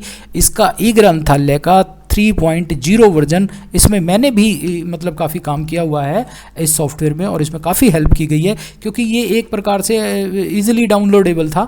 और किसी स्टूडेंट को अपनी लाइब्रेरी में इम्प्लीमेंट करना है ये, तो आप जो है इसकी वेबसाइट पर जाएं ई-ग्रंथालय की और वहाँ से डाउनलोड करें इसके फाइल्स। और आप इसको, अगर थोड़ी टेक्निकल नॉलेज है, SQL की नॉलेज है, तो आप उसको मतलब SQL में डाटाबेस क्रिएट करने की नॉलेज है, तो आप इसे आज भी फ्रीली यूज़ कर सकते हैं। तो ये हो गया। इसमें क्या होगा, इसमें आप अपने अकॉर्डिंग चेंजेस नहीं कर सकते थे, जो चेंजेस दिए हुए हैं वही चेंजेस इसमें दिखेंगे। मीन्स आपकी इसकी स्क्रीन को चेंज नहीं कर सकते, कुछ चेंज नहीं कर सकते। परंतु ये फ्री ऑफ कॉस्ट, ऐसे सॉफ्टवेयर जो free of cost close source. और एक होता है फ्रीली, भाई आपको फ्री भी मिलेंगे और ओपन सोर्स भी होंगे, जिनका सोर्स कोड ओपन होगा, जिसमें आप अपने अकॉर्डिंग, अपनी रिक्वायरमेंट के अकॉर्डिंग किसी भी तरह के चेंजेस ला सकते हैं, उसका कलर चेंज कर सकते हैं। मान लीजिए आपको कोई कैटेगरी नहीं चाहिए, उस कैटेगरी को हटा सकते हैं। मान लीजिए आपको कोई कैटेगरी उसके अंदर चाहिए तो वो यूज़ कर सकते हैं। स्कूल की लाइब्रेरी है उसके लिए भी बढ़िया है। मतलब ओपन सोर्स सॉफ्टवेयर बिल्कुल फ्री ऑफ कॉस्ट और जिसका सोर्स कोड ओपन होगा। और ये इसके कुछ दिए हुए हैं, लार्ज लाइब्रेरी सिस्टम, ये है एवरग्रीन और कोहा। ये 2 ऐसे सॉफ्टवेयर हैं जो आपके ओपन सोर्स सॉफ्टवेयर हैं। ABCD इसके अंदर आता है। ई-ग्रंथालय भी लिख लो भाई इसको।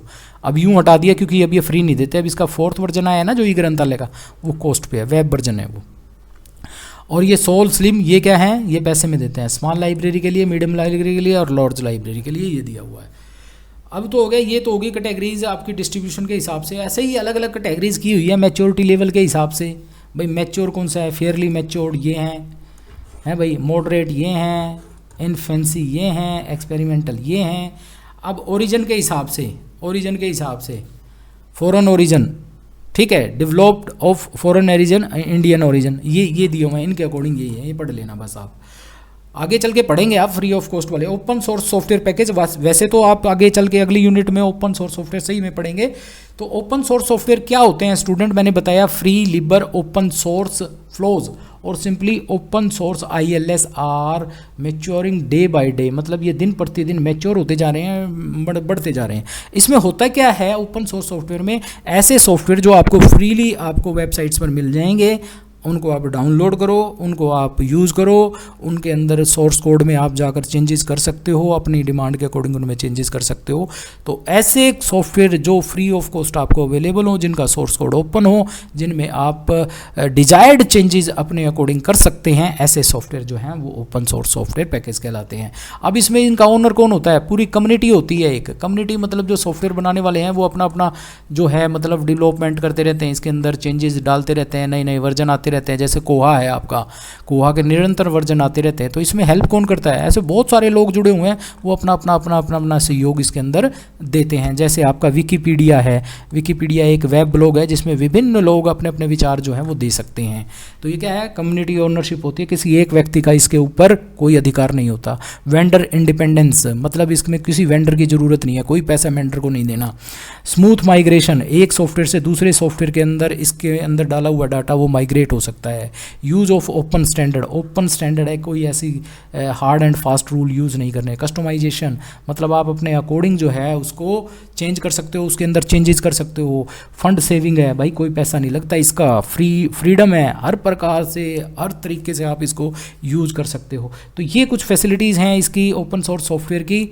तो आप ये देख सकते हैं इसके अकॉर्डिंग, जैसे कोहा और एवरग्रीन, पीएनबी और ये जो सॉफ्टवेयर हैं ये आपके ओपन सोर्स सॉफ्टवेयर कहलाते हैं। अब देखो बात आती है इंपॉर्टेंट, अब आपको इनमें से कोई पूछ ले कि what do you mean by the evergreen, और एवरग्रीन को डिफाइन करो, थोड़ा सा बताऊंगा, सारे सॉफ्टवेयर कवर हो जाएंगे। देखो एवरग्रीन सॉफ्टवेयर आपको मान लीजिए आपके पेपर में आ जाएगा, तो आपको क्या करना है, कब बना, किसने बनाया, कौन से ईयर में बना है, और GNU GPL लाइसेंस होता ही है इनका ऑलरेडी, ठीक है, ओपन सोर्स होते ही हैं, ये ओपन सोर्स की बात कर रहे हैं ना हम, ओपन सोर्स ये होते ही हैं। तो इसके बारे में थोड़ा सा ये पढ़ना, जैसे एवरग्रीन जो है is originated from the public library domain in 2006 like कोहा, कोहा 2000 में उसकी तरह ही है।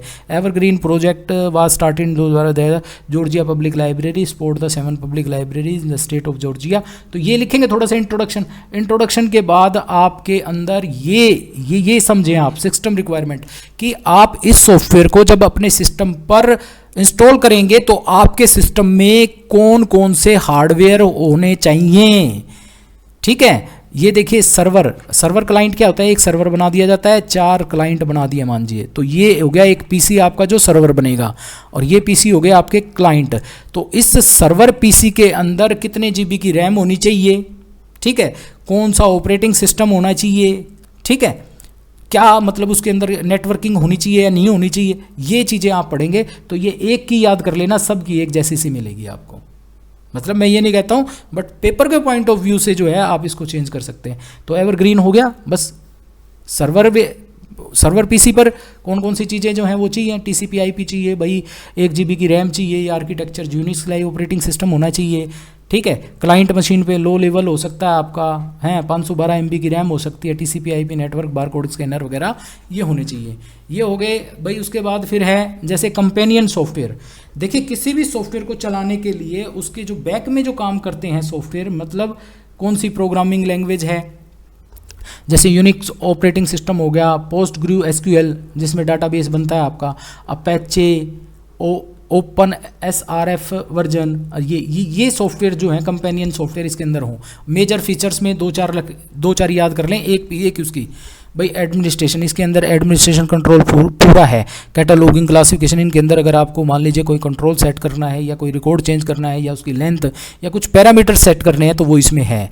एक्विजिशन की फैसिलिटी देता है ये, इसमें आप इस सॉफ्टवेयर में एक्विजिशन कर सकते हैं, आप विभिन्न प्रकार के डॉक्यूमेंट्स का चुनाव कर सकते हैं, उनको ऑर्डर कर सकते हैं, उनके अंदर जो काम होते हैं आपके वो कैटलॉगिंग, ये मार्क के अंदर जो है मार्क फैसिलिटी प्रोवाइड करता है। मार्क होता है मशीन रीडेबल कैटलॉगिंग, और ये 21 मार्क 21 की फैसिलिटी है, इसमें हम जो है कैटलॉगिंग कर सकते हैं। तो सभी में सेम ही मिलेंगे, ये सर्कुलेशन कर सकते हैं, इशू रिटर्न है, इसमें हम जो है सीरियल कंट्रोल मतलब मैगजीन, न्यूज़पेपर, जर्नल्स, इनकी प्रोसेसिंग भी कर सकते हैं, ठीक है। रिपोर्ट जनरेट कर सकते हैं इनमें हम। ओपैक फैसिलिटी इसके अंदर है, OPAC online public access catalogue है और इसका फ्रंट पेज है। स्पेशल फीचर्स में 1-2 याद कर लेना। ऐसे ही अब आपका जैसे मान लीजिए कोहा आ गया, इसमें भी कब बना, किसने बनाया, तो कोहा जो है 2000 में बना था और ये जो है न्यूजीलैंड में बना था।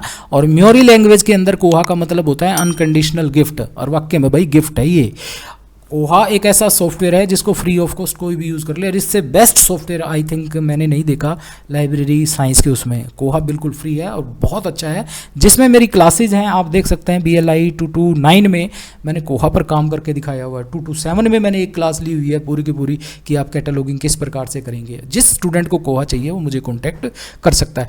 तो इसका जो फर्स्ट वर्जन है वो डाउनलोडेबल है जुलाई 2020 है। और ये जो है ना, किसने बनाया था, कैपिटो एक न्यूजीलैंड की जो है एक कंपनी, एक मतलब वो लगा सकते हैं, ये देखिए कैपिटल कम्युनिकेशन लिमिटेड इसने बनाया था, वहाँ की जो लाइब्रेरीज थी उनको ऑटोमेटिक बनाने के लिए। तो इतना ज़्यादा पढ़ने की ज़रूरत नहीं है, कब कहाँ कैसे और किसने, इन क्वेश्चंस के आंसर जो है आप इन सॉफ्टवेयर में देखें। बाकी जो है आपकी वही सिस्टम लेवल रिक्वायरमेंट 2-4 की याद कर लेना, मिक्स हो जाए तो कोई बात नहीं, ठीक है। फीचर्स कौन कौन से हैं, वही मेजर फीचर्स, सिस्टम एडमिनिस्ट्रेशन है इसमें भी, सभी सॉफ्टवेयर में आप जो है ना कैटलॉगिंग की, एक्विजिशन की सब फैसिलिटी प्रोवाइड करते हैं। तो ये देखो, ये याद करने की ज़रूरत नहीं है, इनके नाम याद रखो और एक को याद करो और सारे के सारे ऐसे ही हैं। तो कोई भी सॉफ्टवेयर आपका पूछ लिया जाए, आप इसी प्रकार से न्यूज़ चैनल में भी कब कहाँ किसने कैसे उनके आंसर दो, और सिस्टम लेवल रिक्वायरमेंट, आपकी स्पेशल फीचर्स, ये सारी चीज़ें आप इनमें पीएनबी को याद करो, थोड़ा सा 2-4 लाइनें इसकी पढ़ो। तो जितने भी सॉफ्टवेयर आपके अवेलेबल हैं ये हो गए। उसके बाद आता है कमर्शियल सॉफ्टवेयर। भाई कमर्शियल सॉफ्टवेयर की डेफिनेशन मैंने पहले ही बता दी आपकी, जो कोई ना कोई कंपनी बना कर देती है, ठीक है, और जो पैसों में मिलता है, जिस पर कंट्रोल उस कंपनी का होता है और उसका सोर्स कोड ओपन नहीं होता है, उसको हम उसके अंदर हम अपने डिजायर्ड चेंज नहीं कर सकते। तो ऐसे सॉफ्टवेयर जो है वो क्या कहलाएंगे, कमर्शियल सॉफ्टवेयर कहलाएंगे। जैसे एक है लिप्सिस, लिप्सिस के कई वर्जन आए हुए हैं अलग अलग लाइब्रेरीज़ के लिए अलग अलग, जैसे लिप्सिस 7 है, लिप्सिस ईज है, लिप्सिस एकेडमी है, स्मार्ट। तो ये सारी जो है ना एक बार थोड़ा थोड़ा देख लेना। स्लिम है, जैसे वही एक का याद कर लो, स्पेशल फीचर्स और ये चीज़ें जो हैं आप इनमें मिक्स कर सकते हैं, परंतु इनका ध्यान रखना। अब जैसे सोल है, सोल आ सकता है भाई, सोल का आज जो है ना 5.0 वर्जन जो है वो चल रहा है। ये इनफ्लिबनेट द्वारा यूनिवर्सिटी लाइब्रेरीज़ के लिए बनाया गया सॉफ्टवेयर है, परंतु ये फ्री नहीं है। इनफ्लिबनेट इसके लिए पैसा लेता है और इस सॉफ्टवेयर को हम बोलते हैं सॉफ्टवेयर फॉर यूनिवर्सिटी लाइब्रेरीज़। और हमारे इंडिया के अंदर बहुत सी ऐसी लाइब्रेरी, जब तक कोहा नहीं आया था, कोहा लोगों के उसमें नहीं आया था, तब तक जो है ना ये बहुत यूज़ हुआ, ठीक है। उसके बाद है वर्चुआ ILS। तो इन सॉफ्टवेयर्स के नाम और इनकी कैटेगरी याद रखना कि कमर्शियल में कौन से आते हैं। अब है फ्रीवेयर बिल्कुल फ्री ऑफ कॉस्ट मिलते हैं आपके। ABCD हो गया आपका फ्रीवेयर, जैसे मैंने बताया, जिस जो है फ्री में तो मिलेंगे परंतु सोर्स कोड ओपन नहीं होगा। ABCD है आपका। ई ग्रंथालय है इसमें, वही आपकी जो है ना वही कर लेना आप इसमें। अब है इवेल्यूएशन ऑफ सॉफ्टवेयर पैकेज, ये थोड़ा सा पढ़ना भाई। स्टूडेंट पे तो हाँ, ये पैरामीटर्स जो है ना स्टूडेंट, ये जरूर याद करना इवैल्यूएशन के। भाई ये ILS है ना, जो इंटीग्रेटेड लाइब्रेरी सॉफ्टवेयर, मैंने 2 आपको ये पेपर दिखाए हैं। इन दोनों पेपर्स में जो है ना आया हुआ है आपका जर्नल पैरामीटर्स। देखिए आप यहाँ पर डिस्कस द जर्नल पैरामीटर, तो इसको थोड़ा सा भाई याद करके जाना। Journal parameter for the evaluation, आप किसी भी चीज़ को इवैल्यूएट करते हैं तो उसके कुछ ना कुछ आधार तो होते ही हैं स्टूडेंट, हैं भाई। एक ये फंक्शनल रिक्वायरमेंट जो है और एक ये रहा आपका discuss the generic parameters evaluation ILS। दोनों पेपर्स में आया हुआ है, 2 पेपर मैंने देखे हैं, इसको थोड़ा सा कर जाना भाई। भाई आप जैसे अब किसी भी सॉफ्टवेयर को आप इवैल्यूएट करोगे तो उसके लिए कुछ आधार होंगे। सर्विस अवेलेबल चेकलिस्ट, भाई कौन सा जो सॉफ्टवेयर है क्या क्या सर्विस प्रोवाइड करता है, उसके आधार पर हम उसको इवैल्यूएट करते हैं। जो बढ़िया सर्विसेज प्रोवाइड करेगा इट मीन्स वो बेटर है।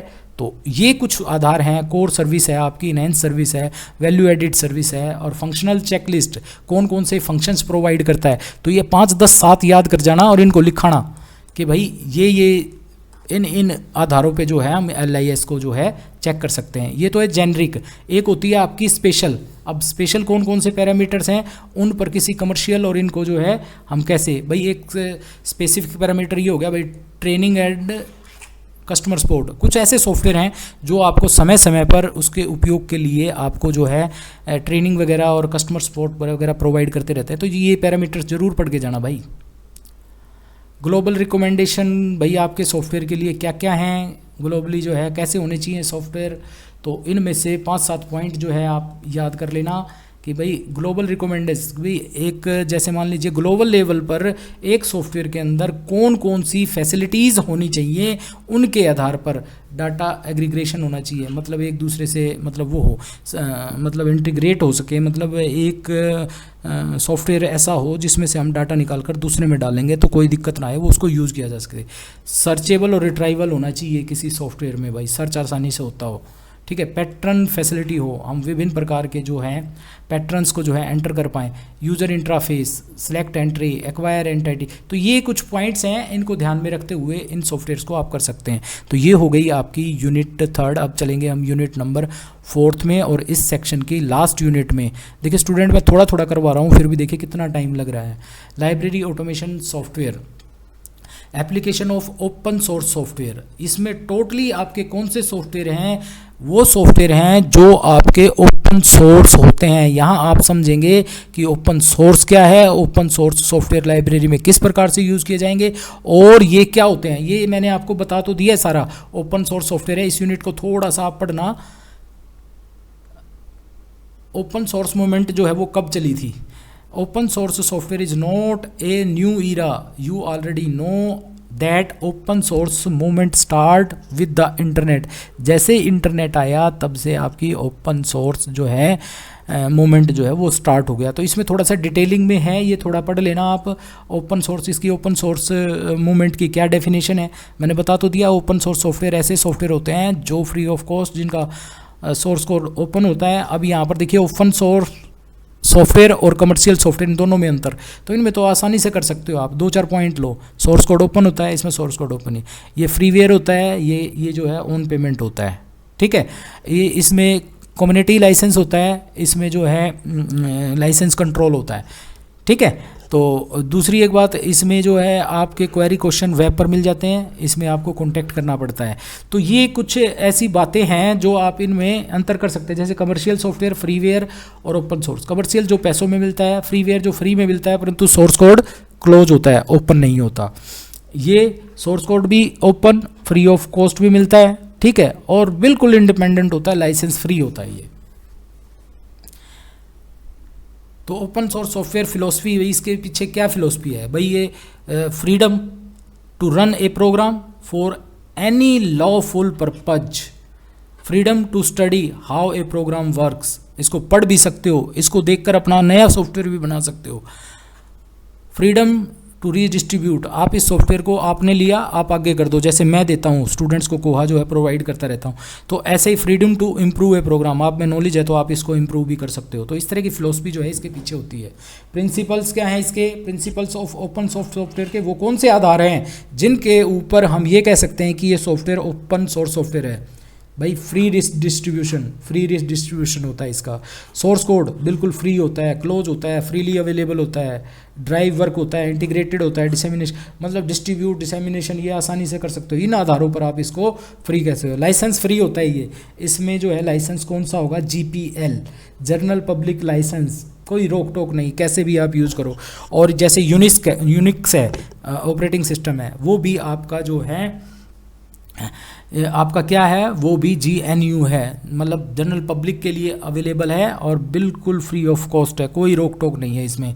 ओपन सोर्स स्टैंडर्ड कुछ दिए हुए हैं, ये देख लेना। इसमें एक इंपॉर्टेंट चीज़ है, use of open source software library में आप इनका कौन कौन से का यूज़ करेंगे, तो कोहा का यूज़ करके एक बार दिखा देना, थोड़ा इसको पढ़ोगे तो आपको पता चल जाएगा। इसमें एक लैम्प आर्किटेक्चर है, वो देख लेना। हाँ, ये रहा लैम्प आर्किटेक्चर। लैम्प आर्किटेक्चर भी अपने आप में एक free of cost open source software है। जब भी किसी LMS लाइब्रेरी मैनेजमेंट सॉफ्टवेयर को हम कंप्यूटर पर डालते हैं अपने यूज़ के लिए, तो उसके साथ हमें कुछ कंपेनियन सॉफ्टवेयर और कुछ कंपेनियन चीज़ें डालनी पड़ती हैं। वो सॉफ्टवेयर जो हैं वो लैम्प कहलाते हैं। इसकी फुल फॉर्म है Linux means operating system, Apache, MySQL, Perl, PHP, ये तीनों जो हैं ये एक्चुअल में क्या है। एक तो हो गया भाई आपका जैसे लाइनेक्स ऑपरेटिंग सिस्टम, एक अपाचे ये हो गया वेब सर्वर क्लाइंट हम बनाएंगे ना, तो सर्वर बन सकता है आपका अपैचे डालने के बाद। MySQL ये डाटाबेस बनाने के लिए, और पर्ल और PHP ये होती है लैंग्वेज, कंप्यूटर लैंग्वेज। तो इनके कम्बिनेशन को हम बोलते हैं लैम्प। अब ये कंपोनेंट्स दे दिए इनके और ये फ्री ऑफ कॉस्ट हैं, तो लैम्प आर्किटेक्चर आपका शॉर्ट नोट में आ सकता है, आप इसको ज़रूर पढ़ कर जाएँ। ऑटोमेटिक लाइब्रेरी सिस्टम, ये सारी चीज़ें आप जो है स्टूडेंट पहले पढ़ चुके हैं, इनको थोड़ा सा पढ़ लेना।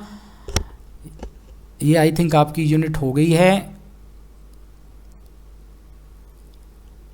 इतना ही काफ़ी है। तो इस सेक्शन में इतना ही। अब चलेंगे हम नेक्स्ट सेक्शन में। सेकंड ब्लॉक में स्टूडेंट्स आपकी 4 यूनिट्स हैं, जहां हमने फर्स्ट ब्लॉक में देखा था कि लाइब्रेरीज को किस प्रकार से ऑटोमेटिक किया जाता है, या ऑटोमेटिक लाइब्रेरी क्या है, या फिर ऑटोमेटिक लाइब्रेरी से रिलेटेड कौन कौन से सॉफ्टवेयर हैं जिनके द्वारा लाइब्रेरी को ऑटोमेटिक बनाया जा सकता है।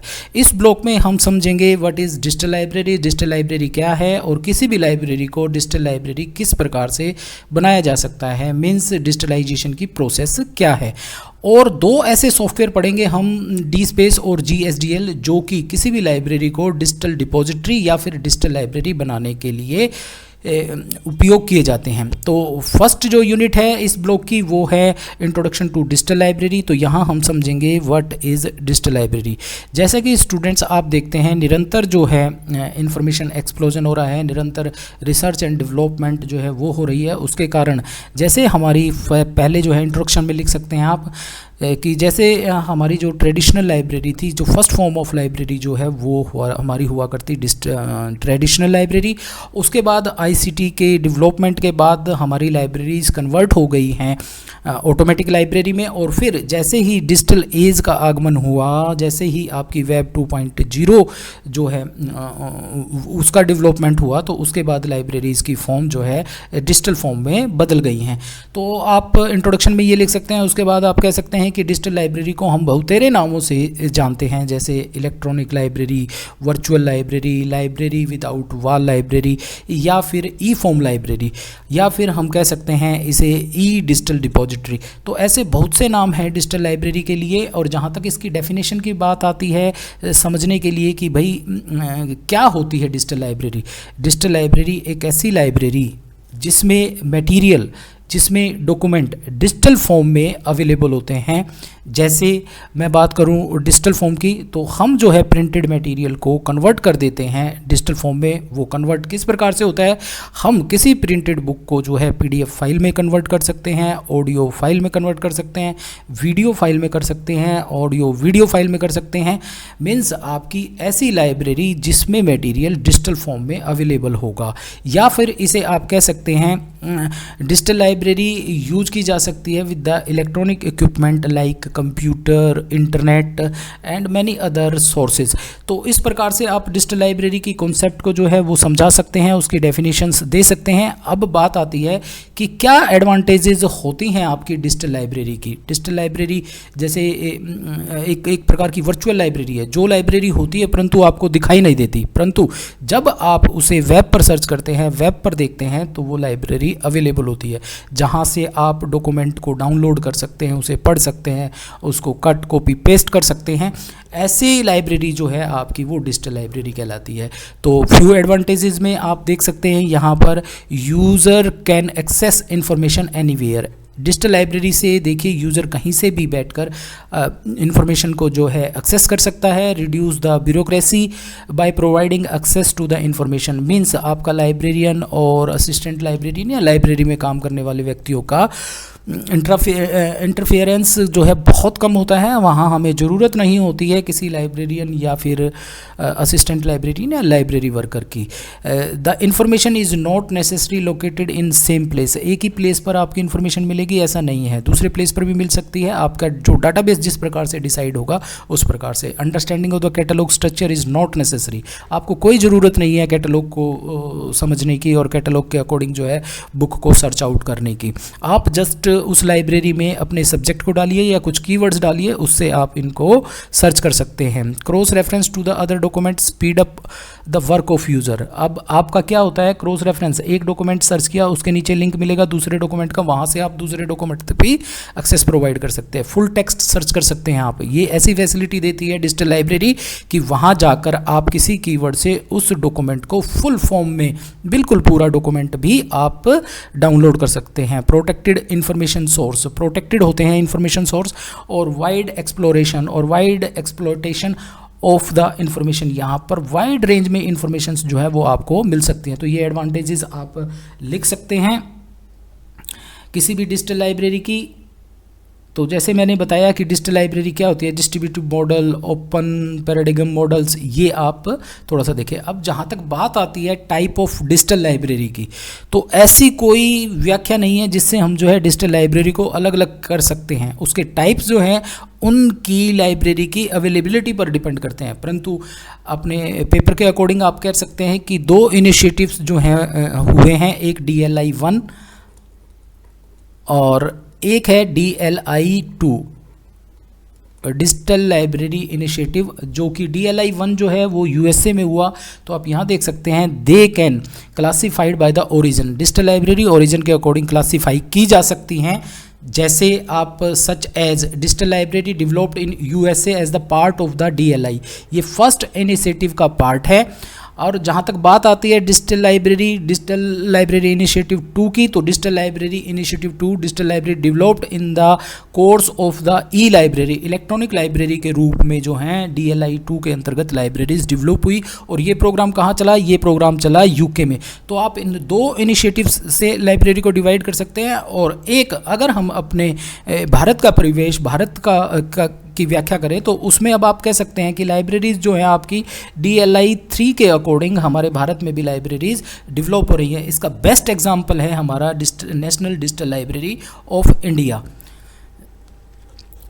तो नेशनल डिजिटल लाइब्रेरी इंडिया भी है, और बहुत से हमारे ऐसे डिपार्टमेंट हैं जो अब डिजिटल लाइब्रेरी सेवाएं प्रोवाइड करते हैं, जैसे निष्केयर है, नेशनल साइंस लाइब्रेरी है हमारी, या और भी बहुत सारी लाइब्रेरी हैं जिनको हम जो है डिजिटल लाइब्रेरी के रूप में आज जानते हैं। अब बात आती है कि भाई इनको किस प्रकार से अलग किया जाए। तो ओरिजिन बाय द कंट्री के अकॉर्डिंग भी आप इन्हें देख सकते हैं। जैसे इनके नाम आप बता दें, ये जो है एक्चुअल में नाम है उन डिजिटल लाइब्रेरीज़ के जो अवेलेबल हैं डिजिटल फॉर्म में, digital library of the institutional publication ACMCI। और इनके बारे में, इनके नाम थोड़ा सा याद करें आप और इनको एक बार लिखें टाइप्स ऑफ लाइब्रेरीज़ में।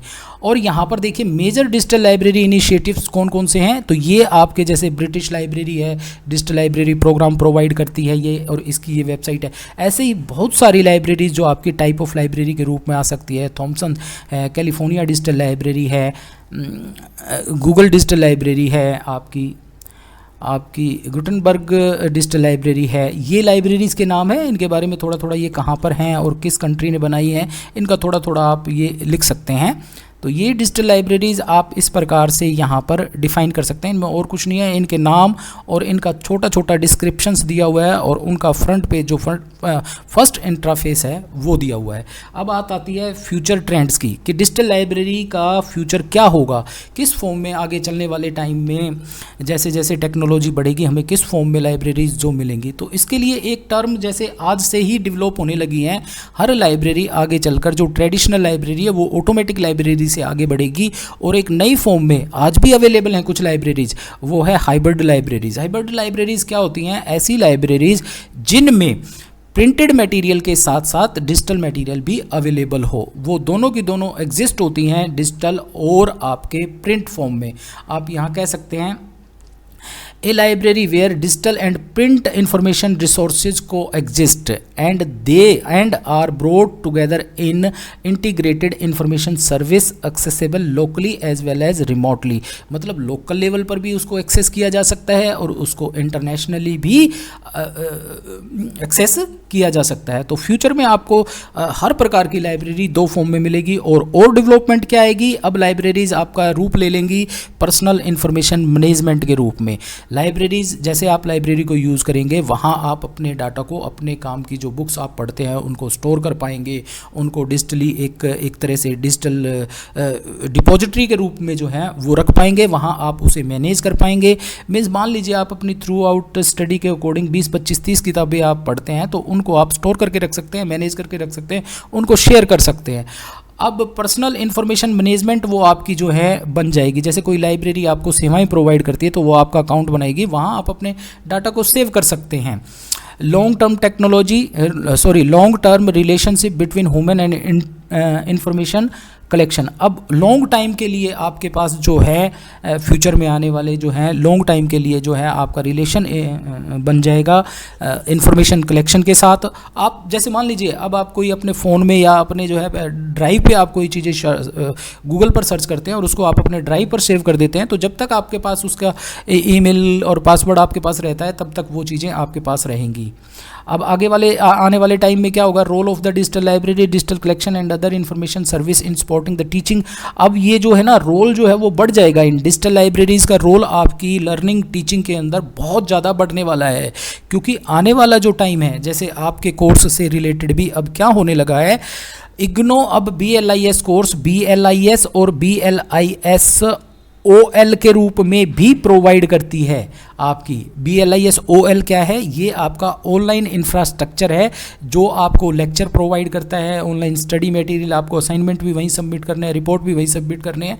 तो आगे की आने वाली जो लाइब्रेरी है वो आपकी जो है एक तरह से ट्रेडिशनल लाइब्रेरी जो है वो कन्वर्ट हो जाएंगी डिजिटल लाइब्रेरी में और आपकी हेल्प करेंगी स्टडी एंड टीचिंग में। तो इस प्रकार का फ्यूचर आप देख रहे हैं।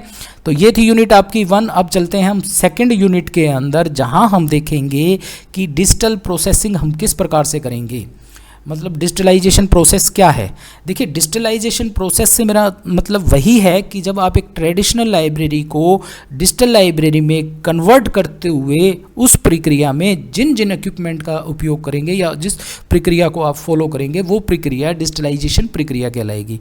अब आप किसी भी लाइब्रेरी को डिजिटल लाइब्रेरी किस प्रकार से बना सकते हैं कि भाई लाइब्रेरी में रखे हुए मटेरियल को हम डिजिटल फॉर्म प्रोवाइड कर दें। अब वो डिजिटल फॉर्म आप किस प्रकार से प्रोवाइड कर सकते हैं, जैसे मान लीजिए आपके पास एक हार्ड कॉपी है एक बुक की, तो आप उसको डिजिटल फॉर्म किस प्रकार से प्रोवाइड करेंगे, आप उसको स्कैन कीजिए और स्कैन कर उसको PDF फॉर्म में ला दीजिए।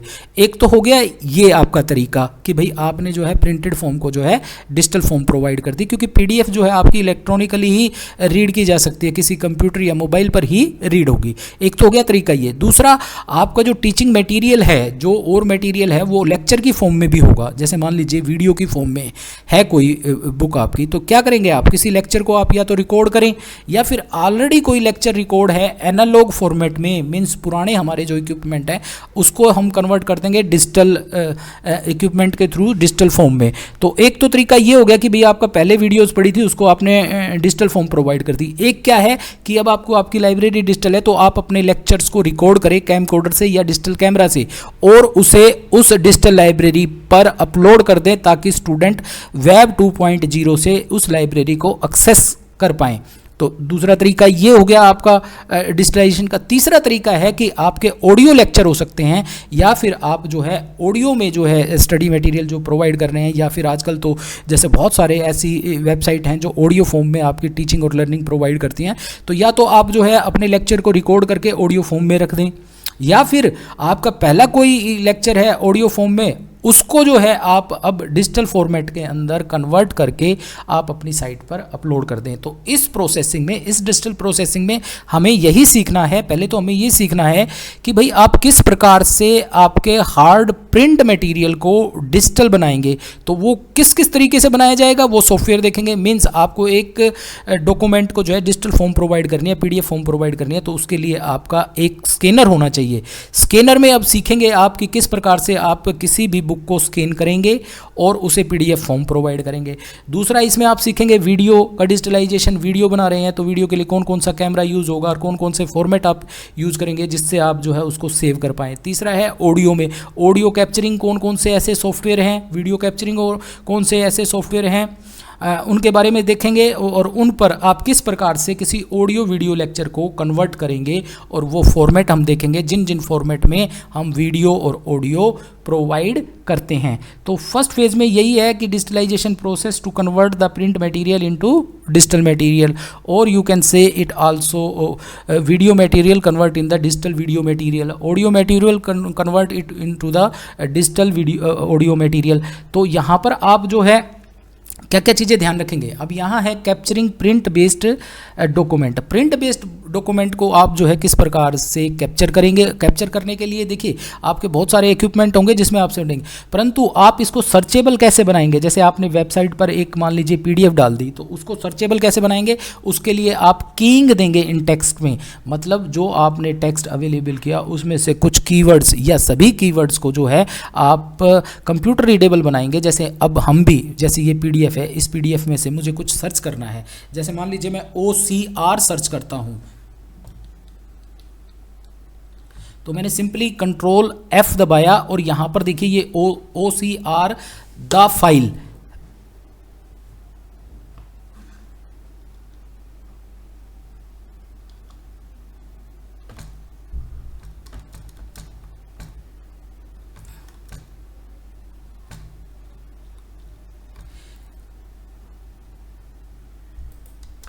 OCR the file. देखिए ये मैंने क्या कर दिया आपका, ये मैंने जो है आपकी कीज़ जो है कीवर्ड्स डाले और देखो कीवर्ड से ये सर्च हो गया। तो आप डॉक्यूमेंट के अंदर कीवर्ड्स किस करेंगे, scanning and capturing them in image file. आप इसको जो है फाइल के अंदर जो है एक इमेज फाइल बनाएंगे आप किसी भी डॉक्यूमेंट को स्कैन करके।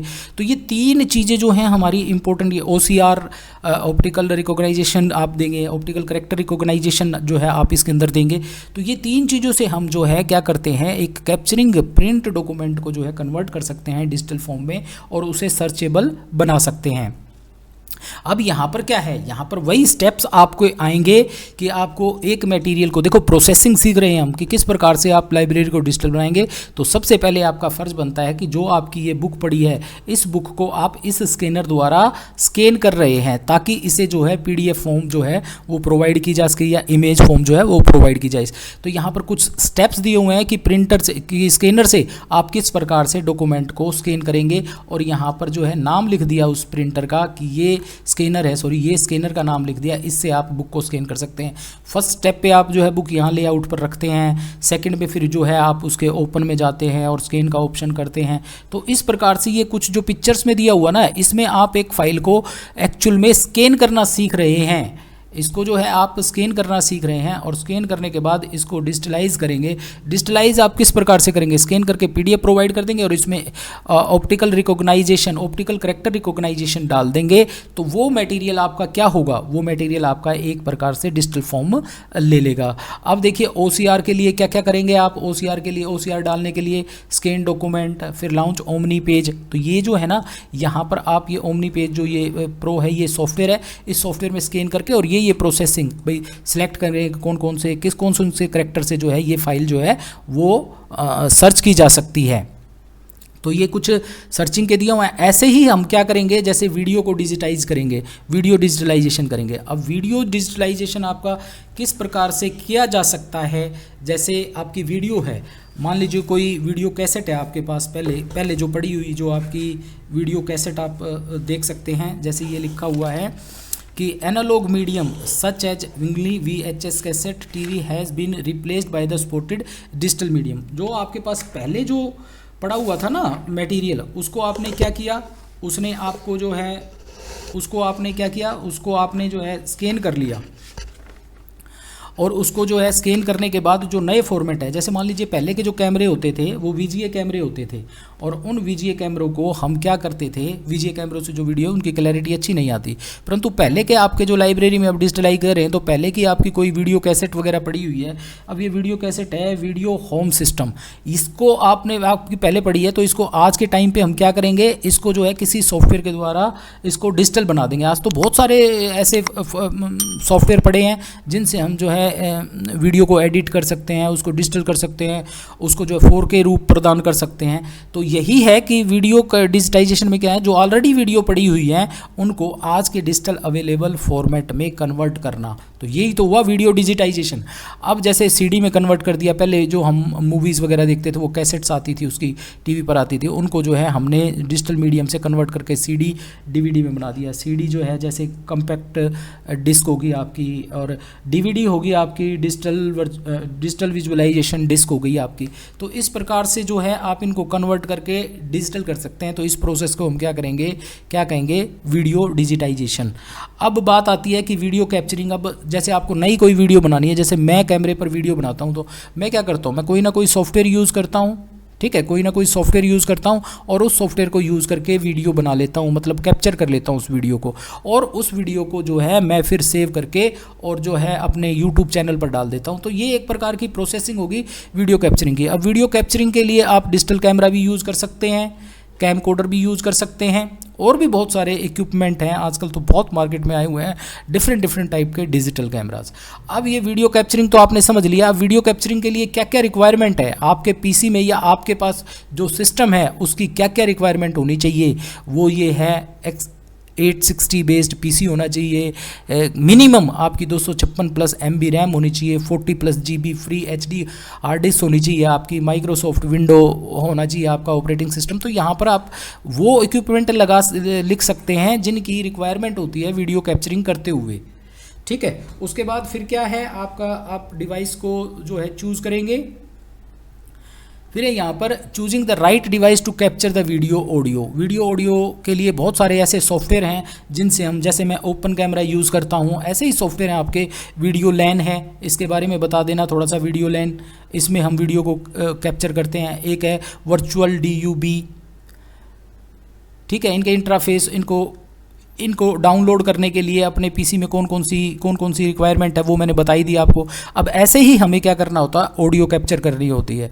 ऑडियो कैप्चर के लिए बहुत सारे सॉफ्टवेयर हैं, उसके लिए भी मिनिमम रिक्वायरमेंट क्या है, जैसे लैम ऑडियो इनकोडर, VLCC।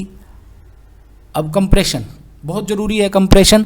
अब क्या होता है कि हमारी कई बार वीडियो जो है ना बहुत जो है काफ़ी स्पेस घेर लेती है, कई GB की बन जाती है, तो उस GB की फॉर्मेट, उस GB को हमें कम करना है। तो उसको कम करने के लिए हम क्या करते हैं, हम उसको कंप्रेस कर देते हैं। आज मार्केट में बहुत सारे ऐसे सॉफ्टवेयर हैं, जैसे 300 MB की कोई फाइल है मेरी PDF में, उसको कंप्रेस करके 30 MB में ला सकता हूं। तो इसके लिए मैं क्या करूंगा, इसके लिए मैं कोई ना कोई सॉफ्टवेयर यूज़ करूंगा, और कौन कौन से आपकी जो है फाइलें हैं, कौन कौन से ऐसे फॉर्मेट हैं जिनको जो है कॉम्प्रेस किया जा सकता है ऑडियो वीडियो में। तो ये इसके फॉर्मेट दिए हुए हैं MPEG। ये MPEG जो है एक फाइल फॉर्मेट है, design with the specific application bit rate in the mind for the video compression. तो ये MPEG फर्स्ट, सेकंड, थर्ड, ये अलग अलग फॉर्मेट के लिए हैं। इनको जो है कंप्रेस किया जा सकता है। जैसे मैं वीडियो बना रहा हूँ तो वीडियो में MPEG-4 में बनाता हूँ, ऐसे ही ऑडियो को भी कंप्रेस करेंगे, और इनके कौन कौन से जो हैं आपके फाइल फॉर्मेट रहेंगे वो आगे देखेंगे। इस टेबल में आप विभिन्न प्रकार के फाइल फॉर्मेट जो हैं वो देखेंगे।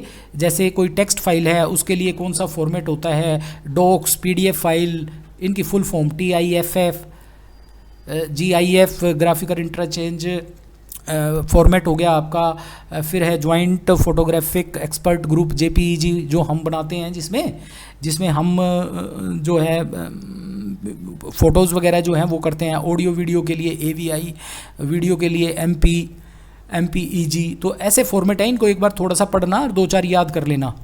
ये था आपका डिजिटलाइजेशन प्रोसेस। अब हम बात करेंगे कि आपको एक लाइब्रेरी, डिजिटल लाइब्रेरी बनानी है, और डिजिटल लाइब्रेरी बनाने के लिए एक सॉफ्टवेयर यूज़ होता है जिसको हम DSpace कहते हैं, और एक दूसरा सॉफ्टवेयर यूज़ होता है जिसको हम GSDL कहते हैं, Greenstone digital library.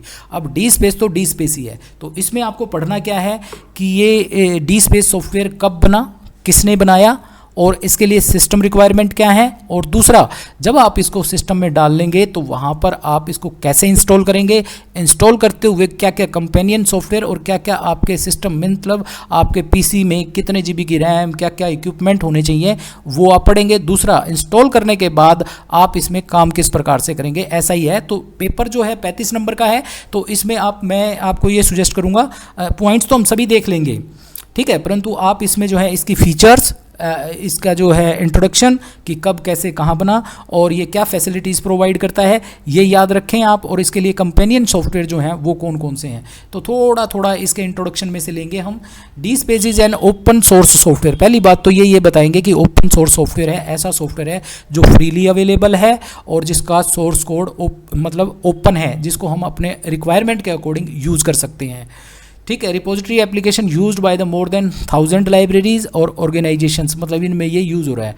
D space for building digital repository. देखिए स्टूडेंट, एक डिजिटल रिपोजिटरी होता है, एक डिजिटल कलेक्शन होता है और एक डिजिटल लाइब्रेरी होता है। डिजिटल रिपोजिटरी आप ये बना सकते हैं एक ऐसी तिजोरी जहाँ पर आप अपने डिजिटल डॉक्यूमेंट को रखेंगे। जैसे घर में आपकी तिजोरी है तो उस तिजोरी में पैसे रखते हैं, वैसे ही एक तिजोरी है उसमें आप अपने डिजिटल कंटेंट को रखते हैं। बात आती है डिजिटल कलेक्शन की, तो डिजिटल कलेक्शन होता है जैसे मान लीजिए रॉ डाटा जो है उसको हम डिजिटल फॉर्म प्रोवाइड करके और कहीं पर स्टोर कर देते हैं, वो ऑर्गेनाइज्ड नहीं होता, आप कीवर्ड्स डालिए और निकल जाएगा वो। तो ये तो हो गया आपका डिजिटल कलेक्शन। एक टर्म आती है डिजिटल लाइब्रेरी। डिजिटल लाइब्रेरी में भी आपका डिजिटल कंटेंट होता है, परंतु एक वेल ऑर्गेनाइज्ड वे में होता है। जैसे लाइब्रेरी के अंदर आप जो है बुक्स का क्लासिफिकेशन करके रखते हैं, कैटलॉगिंग करके रखते हैं, ऐसे ही हम इस डिजिटल लाइब्रेरी में डिजिटल मटेरियल को ऑर्गेनाइज करके रखते हैं हम। ऑर्गेनाइज ताकि हमें जो है टर्म टू टर्म और कंटेंट टू कंटेंट चीज़ें मिलती चली जाएं।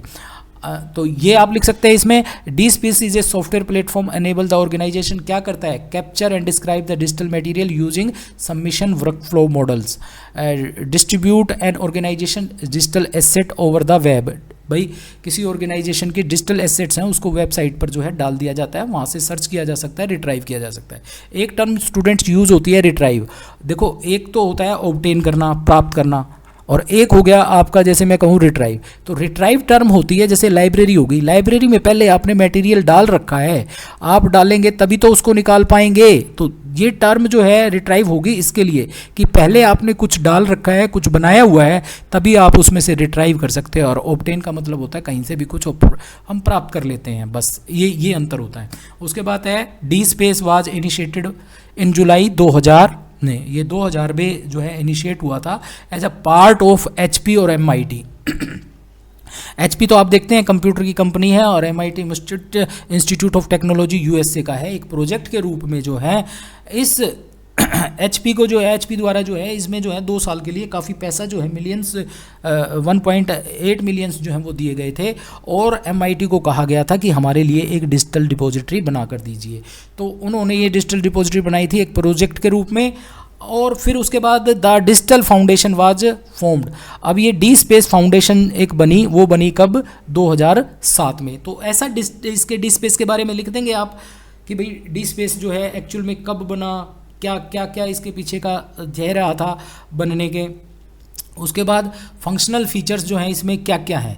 भाई ये जो सॉफ्टवेयर है डिजिटल लाइब्रेरी जो बनाएगा वो क्या फैसिलिटी देगा? वो फुल टेक्स्ट सर्च प्रोवाइड करेगा आपको, कि आप इस सॉफ्टवेयर के द्वारा आप पूरा का पूरा डॉक्यूमेंट जो है वो सर्च कर सकते हैं। नेविगेशन इसके अंदर होगा, सर्चिंग इसके अंदर होगा, फेस्टेड ब्राउजिंग होगा, एक्सटर्नल रेफरेंसेज इसके अंदर यूज़ होंगे, ब्राउज कर सकते हो आप। ठीक है। उसके बाद sport file optimization, open ORL, इन पर जो है ये बेस्ड होगा। दूसरा मेटाडाटा मैनेजमेंट इसमें आप कर सकते हैं। मेटाडाटा मैनेजमेंट जैसे यहाँ पर 3 प्रकार की है, पर पहले मैं आपको बता दूँ मेटाडाटा क्या होता है। मेटाडाटा होता है डाटा अबाउट डाटा। अब इसको समझिए स्टूडेंट्स, जैसे मान लीजिए आपकी एक पिक है, जैसे डाटा के रूप में आपकी 50 पिक यहाँ पर रखी हुई है ये। अब मैं कोई कहूँ कि ABCDE, मान लीजिए मैं कहूँ कि मुझे C जो है वो पिक चाहिए, तो आप जो है C के पास जाने का रास्ता बता देंगे कि भाई C जो है, जैसे मैंने ये कंटेंट बना रखे हैं, इस कंटेंट में C को मैं क्लिक करूँगा तो आप सीधा यहाँ पहुँच जाएंगे। तो ये क्या हो गया? ये डाटा तक पहुँचने का एक वो हो गया। आपने फर्स्ट फेज पर क्या बताया? आपने डाटा की इंफॉर्मेशन दे दी, ये हो गया आपका डाटा। अब इस डाटा के बारे में जो कंटेंट्स बताएंगे, जैसे मान लीजिए कुछ फीचर्स हैं, ये बताएंगे इस डाटा के बारे में, या इस डाटा की जो फीचर्स हैं वो ये हैं। तो ये क्या हुआ? ये अबाउट इसके हो गए। अब एक तो ये हो गया डाटा, ठीक है। अब इसके बारे में ये डाटा, मतलब डाटा अबाउट डाटा। तो अब यहाँ पर क्या मिलेगा? जैसे मान लीजिए मैं आपके फ़ोन में एक पिक सर्च करता हूँ, तो पिक जो सर्च की तो वो तो एक डाटा हो गया। अब इस डाटा के बारे में मुझे क्या पता चल सकता है? ये पिक जो है कितने साइज़ की है, कितने MB की है, इसकी डायमेंशंस क्या है, क्या क्या पिक्सल्स हैं इसके, क्या क्या। तो ये क्या हुआ कि इस डाटा के बारे में बता रहा है, तो दैट इज़ कॉल्ड मेटाडाटा। अब मेटाडाटा, डाटा अबाउट डाटा, ये 3 प्रकार से हो सकता है, डिस्क्रिप्टिव, एडमिनिस्ट्रेटिव और स्ट्रक्चरल। तो इसको आप देखें। अब बात करें इसके अंदर, देखिए मैंने बताया कि इसकी फीचर्स चल रही हैं, जैसे मेटा डाटा मैनेजमेंट। अब इसकी जो मेटा डाटा प्रोवाइड करता है ये, उसके बाद इसमें जो है लाइसेंसिंग बिल्कुल फ्री ऑफ कॉस्ट लाइसेंस वाला है ये, ठीक है भाई। लाइसेंस इसमें डिफरेंट लेवल पर कलेक्शन कम्युनिटी और मतलब आप इसको क्रिएट कर सकते हैं, सपोर्ट कर सकते हैं, फ्री ऑफ कॉस्ट कर सकते हैं। तो इस प्रकार की ये फीचर्स जो हैं इसकी 2-4 आप देख लें। वर्क फ्लो स्टेप आ गया, ये इतना ज़्यादा इम्पोर्टेंट नहीं है। उसके बाद है getting content on out D space. इसके थ्रू जो है कंटेंट को जो है आप जो है प्राप्त कर सकते हैं। यूनिट लंबी है स्टूडेंट, इतना ज़्यादा आपको करने की ज़रूरत नहीं है।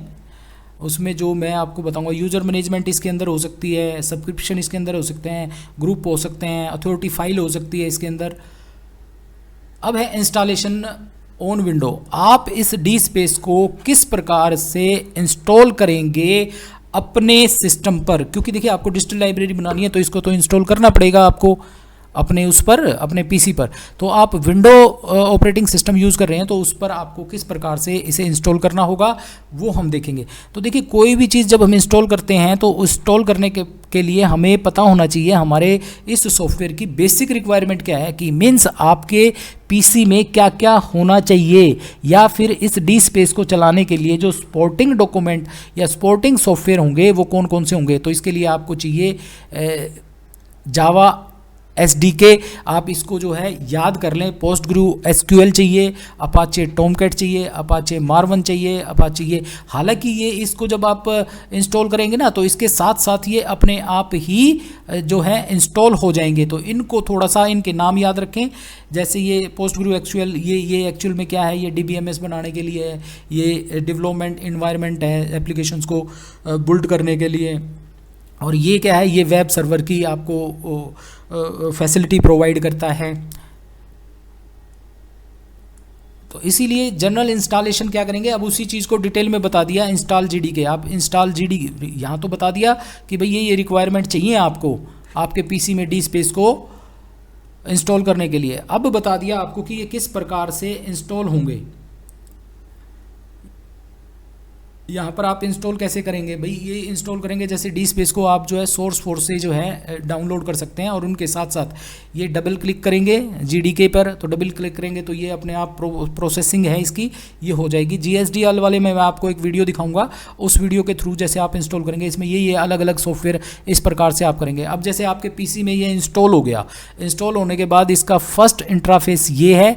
यहाँ पर आप साइन इन करेंगे एज ए एडमिनिस्ट्रेशन, उसके बाद इसको नेविगेट करेंगे क्या क्या इस चीज़ के अंदर है, फिर आप इसके अंदर डिस्क्रिप्टिव मेटा डाटा प्रोवाइड करेंगे, फिर आप क्रिएटिंग यूज़र ग्रुप्स इसके अंदर ग्रुप्स बनाएंगे, फिर मेटा डाटा देंगे इसके अंदर। अब मेटा डाटा के अंदर जो है एलिमेंट्स कितने यूज़ होते हैं, मेटा डाटा के अंदर एलिमेंट्स यूज़ होते हैं 15 स्टूडेंट्स, ये ध्यान रखना। अब इन 15 में क्या क्या आता है, टाइटल हो गया, किसने क्रिएट किया, subject, description, publisher, contributor, date, type, format कौन से फॉर्मेट में है, PDF में है आपका या वीडियो फॉर्मेट में है, आइडेंटिफायर कौन से कीवर्ड्स हैं जो आइडेंटिटी, सोर्स किस सोर्स से लिया है, लैंग्वेज क्या है इसकी, रिलेशन किस किस से रिलेशन है, मतलब एक इंटीग्रेटेड होता है ये, तो ये किस किस से रिलेट करेगा, कवरेज और राइट्स क्या क्या हैं इसके। तो ये मेटा डाटा के आप 15 जो हैं बेसिक एलिमेंट जान सकते हैं। तो इंस्टॉल होने के बाद जो इंटरफेस आएगा और उस पर जो काम करना होगा आपको वो इस प्रकार से करना होगा।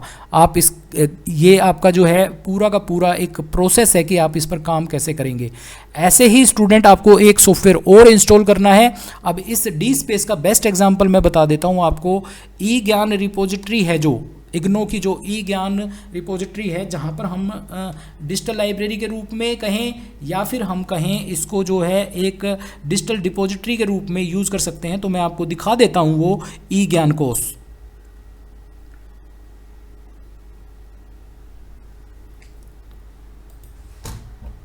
तो यहाँ आप देख रहे होंगे मैं ई ज्ञान कोर्स BLI स्टडी मटेरियल जो है वो लेके आता हूँ आपके सामने। इग्नो की वेबसाइट पे जाओगे तो आपका देखिए ये बेसिकली जो ये लाइब्रेरी बनी हुई है ना, ये ई ज्ञान कोर्स, ये ई ज्ञान कोर्स एक्चुअल में आपका जो है एक प्रकार की डिजिटल लाइब्रेरी है। जैसे ये आ गया ई ज्ञान कोर्स, तो इग्नो का जितना भी स्टडी मटेरियल है वो यहाँ पर अवेलेबल है।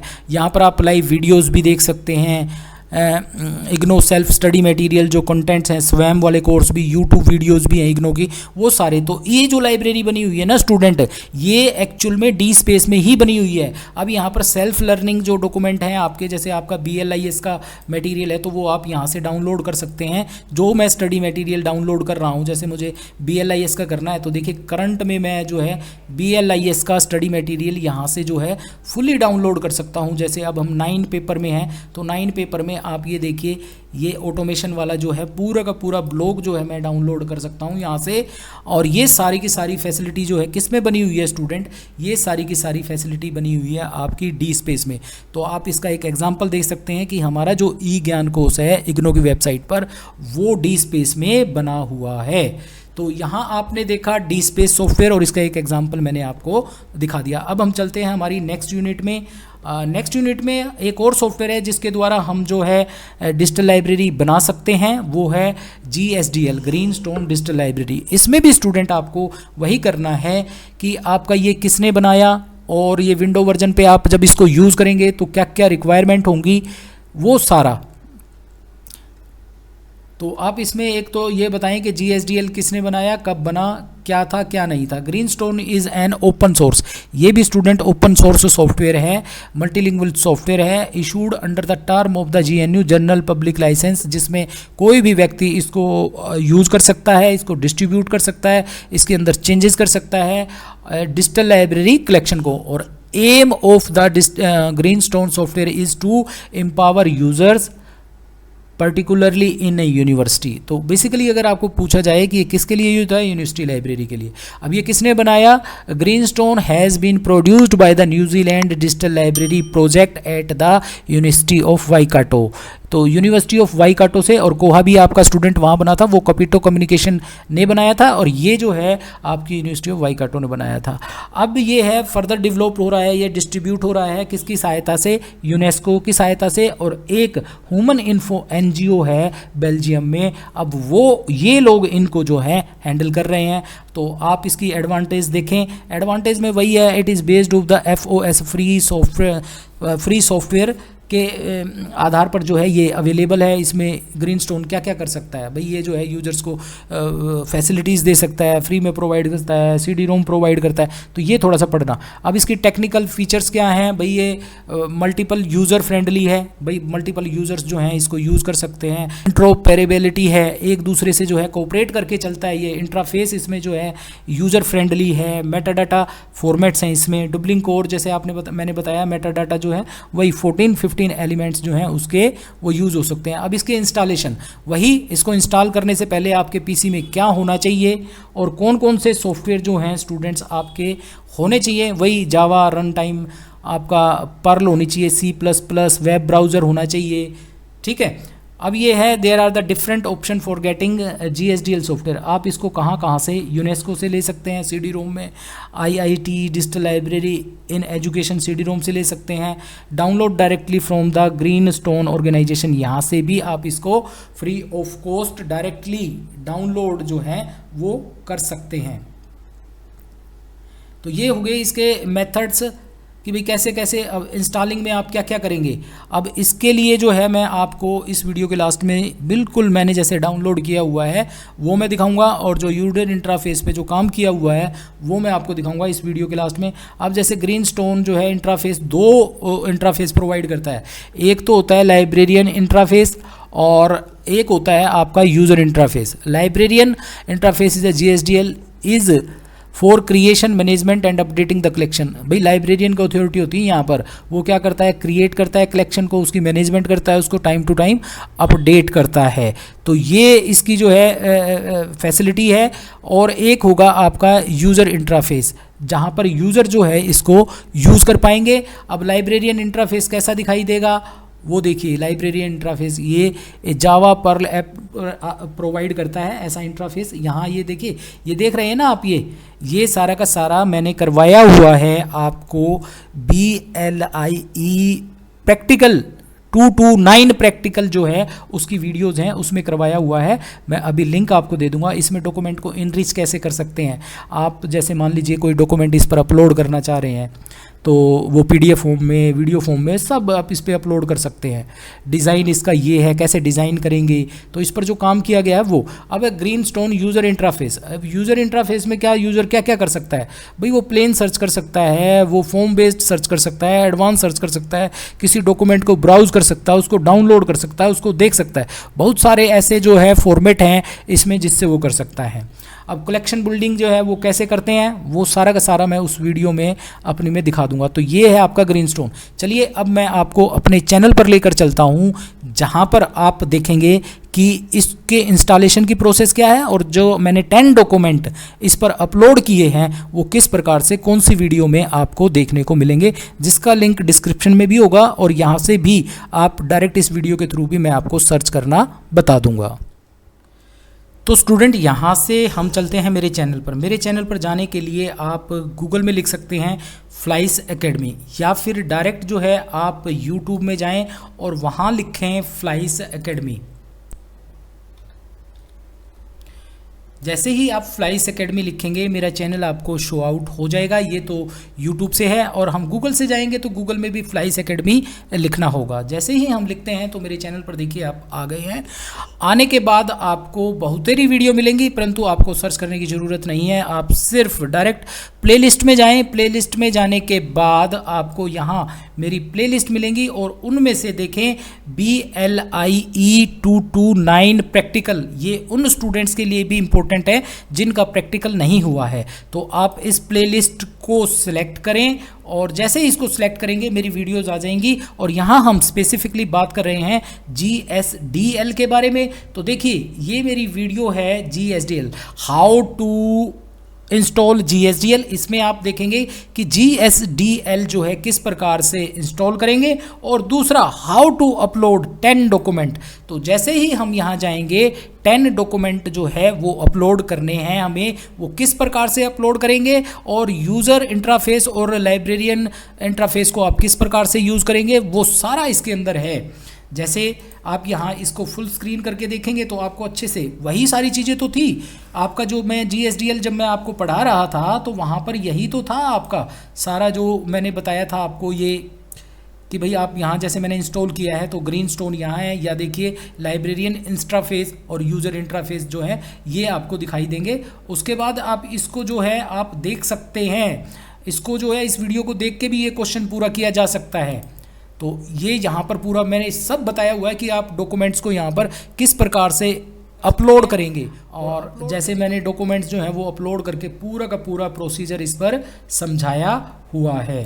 आप देख सकते हैं मेरी सभी वीडियोस, और मेरे चैनल को भी आप जो है यहाँ से जो है जाकर यूज़ कर सकते हैं, सब्सक्राइब कर सकते हैं। तो इन्हीं शब्दों के साथ स्टूडेंट्स अब मैं अपनी इस वीडियो को समाप्त करता हूं, और होप करता हूं कि आपका ये एग्ज़ाम भी बहुत अच्छा हो। आप मुझे यूं ही सपोर्ट करते रहें, और मैं आपसे रिक्वेस्ट करना चाहूँगा, मेरी वीडियोस अच्छी लग रही हैं तो उनको लाइक कीजिए, मेरे चैनल को सब्सक्राइब कीजिए, और आप अपने जो आसपास के स्टूडेंट्स हैं या फिर लाइब्रेरी साइंस कम्युनिटी से कोई जुड़ा हुआ व्यक्ति है उसे आप इस चैनल को सब्सक्राइब करने के लिए कहें, क्योंकि मेरे पास आपके अलावा कोई दूसरे सोर्स नहीं है अपने चैनल की पब्लिसिटी करने के लिए। तो आपका बहुत बहुत धन्यवाद। Thank you very much.